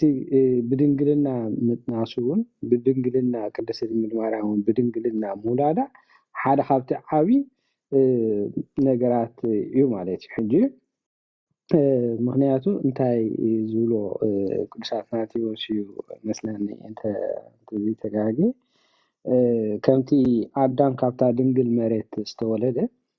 ክርስቶስ ከዓ ካብታ ድንግል ዝኾነት ኣደና ቅድስት ድንግል ማርያም ተወሊዱ ማለት እዩ ስለዚ እቲ ካልኣይ ኣዳም ዘብሎ ዘሎ ሓደ ንሱ እዩ ማለት እዩ እቲ ቀዳማይ ኣዳም ካብ ድንግል መሬት ተወሊዱ ክርስቶስ ከዓ ካብታ ድንግል ዝኾነት ኣዴና ቅድስት ድንግል ማርያም ተወሊዱ ማለት ስለዚ እዚ ቃል እዚ ናይቲ ምስጢረ ስጋዌ እቲ ናይ ክሪስቶሎጂ እንብሎ ኣዝዩ መሰረታዊ ቃል ኮይኑ እንረኽቦ ማለት እዩ ብዙሓት ኣይሁዳውያን ነዛ ትንቢት እዚኣ ብፍላይ ከዓ ኣብቲ ናይ እቲ ራባይክ ፔሪድ ዝበሃል እቶም ናይ መፅሓፍቲ ሕጊ ዝነበሩሉ ኣብቲ ሓዱሽ ኪዳን ብብዝሒ ምስቶም ክርስቲያን ክከራኸሩ ከለዉ መብዛሕትኡ ግዜ እቶም ክርስቲያን ዝጠቕስዋ ዝነበሩ ትንቢት ኢሳያስ ምዕራፍ 7:14 እያ እዛ ቃል እዚኣ ሕጂ ንሆ ድንግል ክትጠንስ ወዲ እውን ክትወልድ እያ ስሙ ከዓ ኣማኑኤል ክብሉ እዮም ትርጉሙ ከዓ ኣምላኽ ምሳና እዩ ዝብል ቃል እታ ናይ ትንቢት ኢሳያስ ከም ዘላታ ገይሮም እንሆ ክርስቶስ ብድንግልና ከም ተወልደ ከረድዎም ፍቱሕ ነይሮም ማለት ሕጂ ንዓ ንምቕያር ብዙሕ ግዜ ብዙሕ ርሕቀት ከይዶም እቶም ኣይሁዳውያን ማለት ነዛ ድንግል ዘላ ሰበይቲ ናብ ምቕያር ማለት አይ ቲንክ ኣብቲ ክሳውን ኣብቲ ናይ ኣይሁድ ኣብዚ ድሒሩ ዝመፀ እቲ ማዞሬቲክ ዝበሃል ምናልባሽ ድንግል ትብል ዘላ ኣይመስለንን ግን ድሓን ርግፀኛ ኮይነ ኣፅሚዐ ወይ ከዓ ክመፅእ ሓይሽ ማለት እዩ ስለዚ እዛ ቃል እዚኣ ኣዝያ ኣገዳሲት ብጣዕሚ ማእከል ናይቲ ናይ ስነ መለኮት ናይ ስነ ክርስቶስ ነገረ ክርስቶስ ኮይና ንረኽባ ምክንያቱ ኣምላኽ ሰብ ኮይኑ ክንብል ከለና ብምሉእ እቲ ናይ ነገረ ክርስቶስ እትገልፀልና ወይ ከዓ እትነግረና ቃል ኮይና ንረኽባ ማለት ስለዚ ኣዝያ ኣገዳሲት ነገር እያ ካልእ ግን ምናልባሽ ኣሕዋት ተዛሪቦም ክኾኑ ስለዝኽእሉ ምናልባሽ ከይደጋግሞት ኣረስቲ ሕቶታት ተዘየሊ ብፀሎት እፀውልና እሞ ብዳዓፀነ ሓይሽ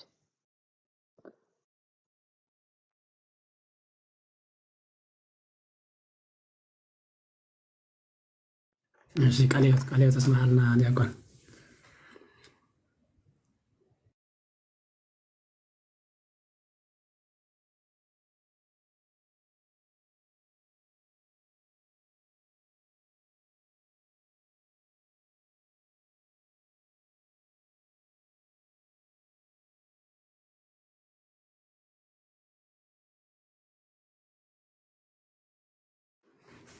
ምናልባት ዴቭ መኒዩ ኣደ ያዕቆብ ኢየሱስን ማርያም ምን ድያ ይብል ኣሎ ማለት ዓንተ ወይ ጠቕሳ ዝነበርክ ኣብ መፅሓፍ ቅዱስ እንተደኣ ክገንፂ ኢልና መጀመርያ እዞም ያዕቆብን ይሁዳ ሓዊ ያዕቆብ ከም ዝኾነ ኣብ ይሁዳ ሓደ ተመልኪትና ያዕቆብ ድማ ወዲ እልፊዮስ ወይ ድማ ወዲ ቆሎጵያ ከም ዝበሃል ድማ ኣብ ማቴዎስ 10:5 ያዕቆብ ወልደ ወድማ ወዲ እልፊዮስ ኢልዎ ኣሎ ኣብ ዮሃንስ 19:25 ድማ እዛ ማርያም እዚኣ ሓትንኡ ማለት እንታይ ዝብል ኣብ ጥቓ መስቀልካ ኣድዩን ኢሉ ንድንግል ማርያም ጠቒስዋ ሓትኑ ኢሉ ድማ ንማርያም ሰበይቲ ቆሎጵያ ወይ ድማ ሰበይቲ እልፊዮስ ድማ ገሊፅዋ ኣሎ ሕጂ ያዕቆብን ይሁዳን ዮሴፍን ደቂ ቆሎጵያ እንታይ ወድማ ደቂ እልፊዮስ እንተዳ ተባሂሎ ያዕቆብ ወዲ እልፊዮስ እንተዳ ተባሂሉ ይሁዳን ዮሳን ድማ ሓዊ ያዕቆብ እንተዳ ተባሂሎ እዛ ማርያም ሓትንኡ ተባሂላ ዘላ ወይ ድማ ሓፍቲ ኣድዩ ተባሂላ ዘላ ድማ ሰበይቲ ቆሎጵያ ኢልዋ ኣሎ ቅዱስ ዮሃንስ ማለት እዩ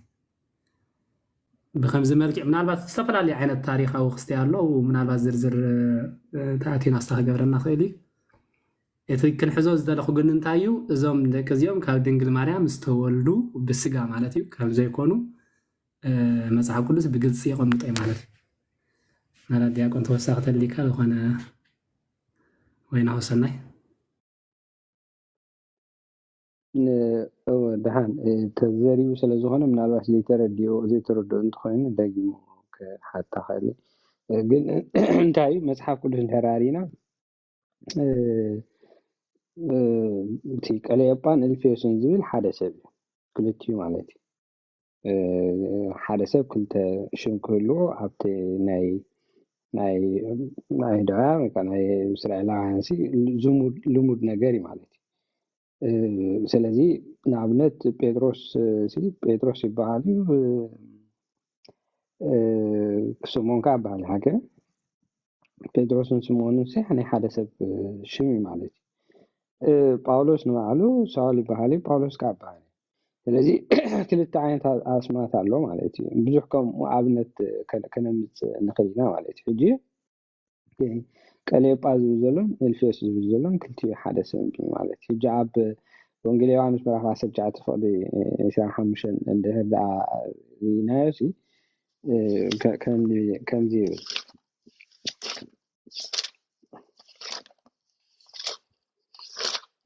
ዮሃንስ 19 ምናልባት ኢልኩሞ ክትኮኑ ትኽእሉ ኢኹም ደግሞ ከየሉ ምናልባት ንድሕሪ ደግሞ ኣለኹም ኮይነ ነገሩን ኢኹም ምናልባት ግዜ ከይነንውሕ ኣለሞ ኣብ ጥቓ መስቀል ኢየሱስ ክርስቶስ ከዓ ኣድዩን ሓፍቲ እኑን ማርያም ሰይቲ ቀሌዮጳን ማርያም መግደላዊትን ደው ኢለን ነበራ ይብል ኣሎ ሕጂ እዚኣ ኣብ ጥቓ መስቀል ተፈፀመት እያ ማለት እዩ ኣብ ማቴዎስ 27:55 ድሕሪ ርኢናዮ ከዓ ምናልባት ኣብኡ ምስ በፃሕና እኳ ፅቡቅ ጌርና ክንገልፆ ኢና ግን ምናልባት ከም መእተዊ ዝኾነና ገለ ነገር ቃላት ኣድዩ ኣብኡ ከዓ ንኢየሱስ እናገልገላ ካብ ገሊላ ሒዘን ዝኽተላ ብዙሓት ኣንስቲ ብርሑቕ ይዛባ ነበራ ካብኣተውን ማርያም መግደላዊት ማርያም ኣደ ያዕቆብን ዮሳን እታ እኑ ደቂ ዘብዴዎስን ነበራ ይብል ኣሎ ሕጂ ኣብቲ ማርያም ኣደ ያዕቆብን ዮሳን ይብል ኣሎ ኣብቲ ከዓ እንታይ ክብላ ፀኒሑ ከዓ እታ ሰይቲ ቀሌዮጳ ማርያም ሰይቲ ቀሌዮጳ ማርያም መግደላዊትን ደው ኢለን ነበራ ዝብል ኣሎ ማለት ስለዚ እዚኦም ንኣብነት ያዕቆብ ዮሳ ዮሴፍ እዚኦም ብምልኦም ኣሕዋት ጎይታና መድሓኒና ኢየሱስ ክርስቶስ ከም ምዃኖም ኢና እንድርአ ማለት እዩ ሕጂ እቲ ወዲ ኤልፌዎስ ዝበሃል ዘሎ ካብቶም 12 ሓዋርያት ሓደ ዝነበረ እዩ ማለት እዩ ካብቶም ሓዋርያት ሓደ ከም ዝነበረ ኣብቲ ወንጌል ማቴዎስ ክንመፆ ኢና ካብቶም 12 ሓዋርያት ዝነበሩ ሓደ ከም ዝነበረ ማለት እዩ ሕጂ እዚ ኣብ ገላትያ 1:19 እንድሕር ርኢናዮ ሓዋርያ ጳውሎስ ከምዚ ይብል ሕጂ ንሶም ያዕቆብ ንብሎ ዘለና እቲ ወዲ ኤልፌዎስ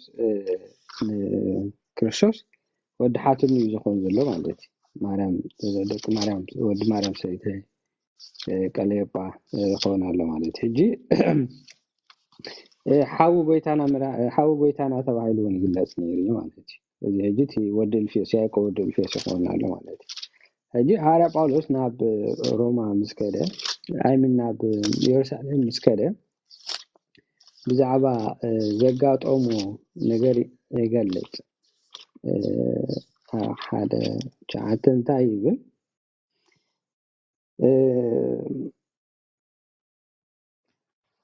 ገላትያ 1:19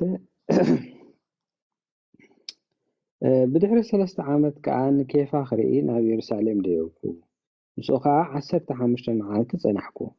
ብዘይካ ያዕቆብ ሓዊ ጎይታና ግና ካልእ ካብ ሓዋርያት ሓደ እኳ ኣይረኣኹን ይባሃል ጅግራዮ ብዘይካ ያዕቆብ ሓዊ ጎይታና ካብ ሓዋርያት ሓደ እኳ ኣይረኣኹን ይብላሉ ስለዚ ሓደ ካብቶም ሓዋርያት ዝነበረ ወዲ ኤልፌዎስ ማለት ያዕቆብ ወዲ ኤልፌዎስ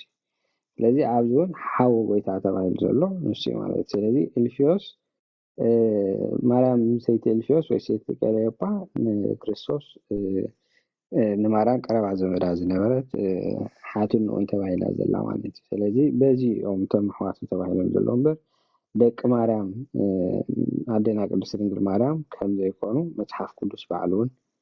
ይገልፀልና ማለት እቲ ኣሕዋት ዘሎ ግን ነቶም ቀረባ ዝማድካ ወይ መቅረብካ ኣሕዋት እውን ይበሃል ኣብ መፅሓፍ ቅዱስ እቲ ናይ ንኣብነት ናይ ላባን ያዕቆብን እንድሕር ርኢናዮ ኣሕዋት ይበሃሉ ነይሮም ባዕሉሲ ያዕቆብሲ ንላባ ሓው ምዃኑ ኣብ ዘፍጥረት 29:10 ተገሊጹሎ ማለት ስለዚ ኣብርሃም ሎጥን እውን ኣለና ማለት ሕጂ ብዙሕ ናይ ኣይሁዳውያን ወይ ከዓ ናይ እስራኤላውያን ባህሊ ንቐረባ ወዲ ሓትናኻ ወዲ ኣቦኻ ሓወይ እንዳብልካ ክትገልጾ ማለት ልክዕ ከምዚ ኣብ ዓድና ንጥቀመሉ ከምኡ ዓይነት ባህሊ ኣለዎ ማለት እዩ ስለዚ ኣሕዋት ተባሂሎም ዘለዉ ደቂ ኣዴና ቅድስት ድንግል ማርያም ዘይኮኑ እንታይ ደኣ ደቂ ሓትንኡ ወይ ከዓ ደቂ ማርያም ሰይተቀለ ይባሃሉ ምዃኑ መፅሓፍ ቅዱስ ብግልፂ ዝነግሮ እዩ። ስለዚ ብዙሕ ሕረኽረኽ ዝብል ቃል ኣይኮነን፣ ብዙሕ ዘደናግር እውን ኣይኮነን፣ ንፁር ቃል እዩ ኮይና ኢና ንረኽቦ ማለት አይ ቲንክ ምልስ ተኾይና ተሕቶ በዚያ ክንዓፅዋ እንተዘይኮይኑ ግን ድሓን ክንምለሳ እውን ስለዝኾንና ኣብቲ ዝመፅእ ምዕራፋት እውን ክንሪኣ ስለዝኾንና ክድገም ስለዝኾነ ተሕቶ ሽዑ እውን ደጊሙ ከቕርባ ይኽእል እዩ ክቡር ሓው ማለት እዩ። ፀሎት ግበሩልና ኣሕዋት።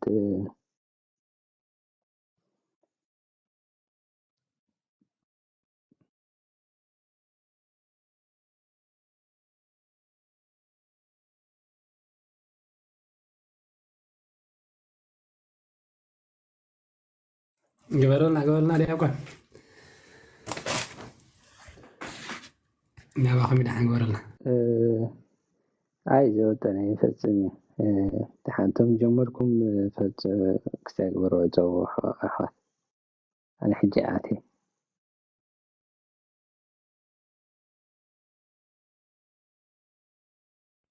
እሺ መን ኣውሰኒ ኣለኻዶ ኣነ እኳ ታደቁና ፀጋ የብለይን እንዲ ደስ እንበለና የማሓሸኒ ብዝኾነ ግን እታ ምእመን ምዃኑ ቀላል ኣይኮነትን ብዝኾነ ናውሰና ኢሉ ጠጠው ኣይነብሎ እንተዳኸሙ ኮይኑ ፀሎት ጌርክ መፀወልና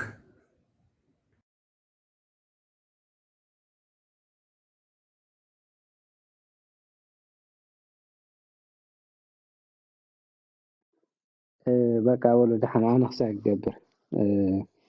ኩልና ገጽና ብትምህርተ መስቀል መማእቲ በስመ አብ ወወልድ ወመንፈስ ቅዱስ አሐዱ አምላክ ኦ ጎይታ መሐረና ምሕረትካውን ኣብዝሓልና ኦ ኣብ ነፍሲ ወከፍ ሰዓትን ጊዜን ኣብ ሰማይን ምድርን ብክበስ ገደልካ ክርስቶስ እሙን ኣምላኽና በዓል ነዊሕ ትዕግስትን ብዙሕ ምሕረትን ብሰናያ ዝተመላእካ ርህሩህነቶም ኣነ ዝቐዳማዮም ሓጢአተኛታትን እትምሕር ንሓጥእ ብንስሓ ተወሊዱ ብሂወት ክነብር እምበር ሞቱ ዘይትደሊ ምእንቲ እቲ ዝፅበዮም ዘሎ ተስፋ ሰማያት ክረኽቡ ንኩሎም ናብ ድሕነት እትዕድም ኦ ጎይታይ ኣብዛ ሰዓት እዚኣና ኩሉ ሰዓታት ናን ልመናና ተቐበል ሂወትና ቃናዓልና ትእዛዝካ ክንገብር ምርሓና መንፈስና ቅድስ ስጋናን ሓሳባትና ናንፅህ ትምኒትና እውን ስመር ሕማምና ፈውስ ሓጢአትና ሕደገልና ካብ ኩሉ ክፉእ ሓዘንን ስቃያት ልብን ርድኣና ብህልውናኦም ክንዕቆብ ብቅዱሳን መላእኽትካ ሓልወና ናብ ውህደት እምነት ከነምርሕ ምእንቲ ናብቲ ዘይምርመርን ዘይውሰንን ፍልጠትካ ክንበፅሕ ዓድለና ንስኻን ዘለዓለም ብሩኽኻ እሞ ኣሜን። ከምዚ እንዳበልና ብምስጋና ኣፍና ከፊትና ስምካ ክንፅውዕ ብኩሓት ክበረና ኣብ ሰማይ ትነብር ኣቦና ንበል ኣብ ነዙስ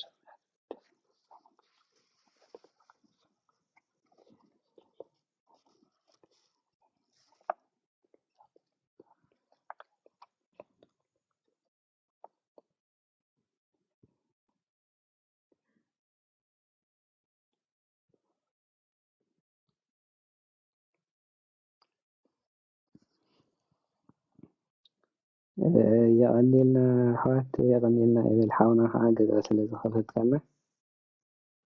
ተባረኹ። እግዚአብሔር ይኽብረልና ስለ ኣገልግሎትኩም እግዚአብሔር ኣምላኽካ ኣስብኹም ኣብ ሰማያት ይሃብኩም ዕድመን ጥዕናን ይሃብኩም።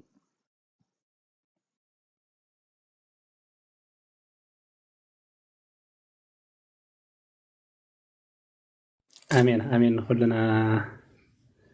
يكون حوي الله خالو أبي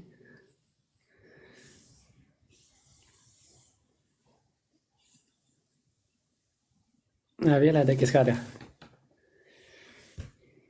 جزاك عسبل يا راملاخ سلا كل نجار استمسكني يكون زي مسكولاتنا يكون سلام لي تحوات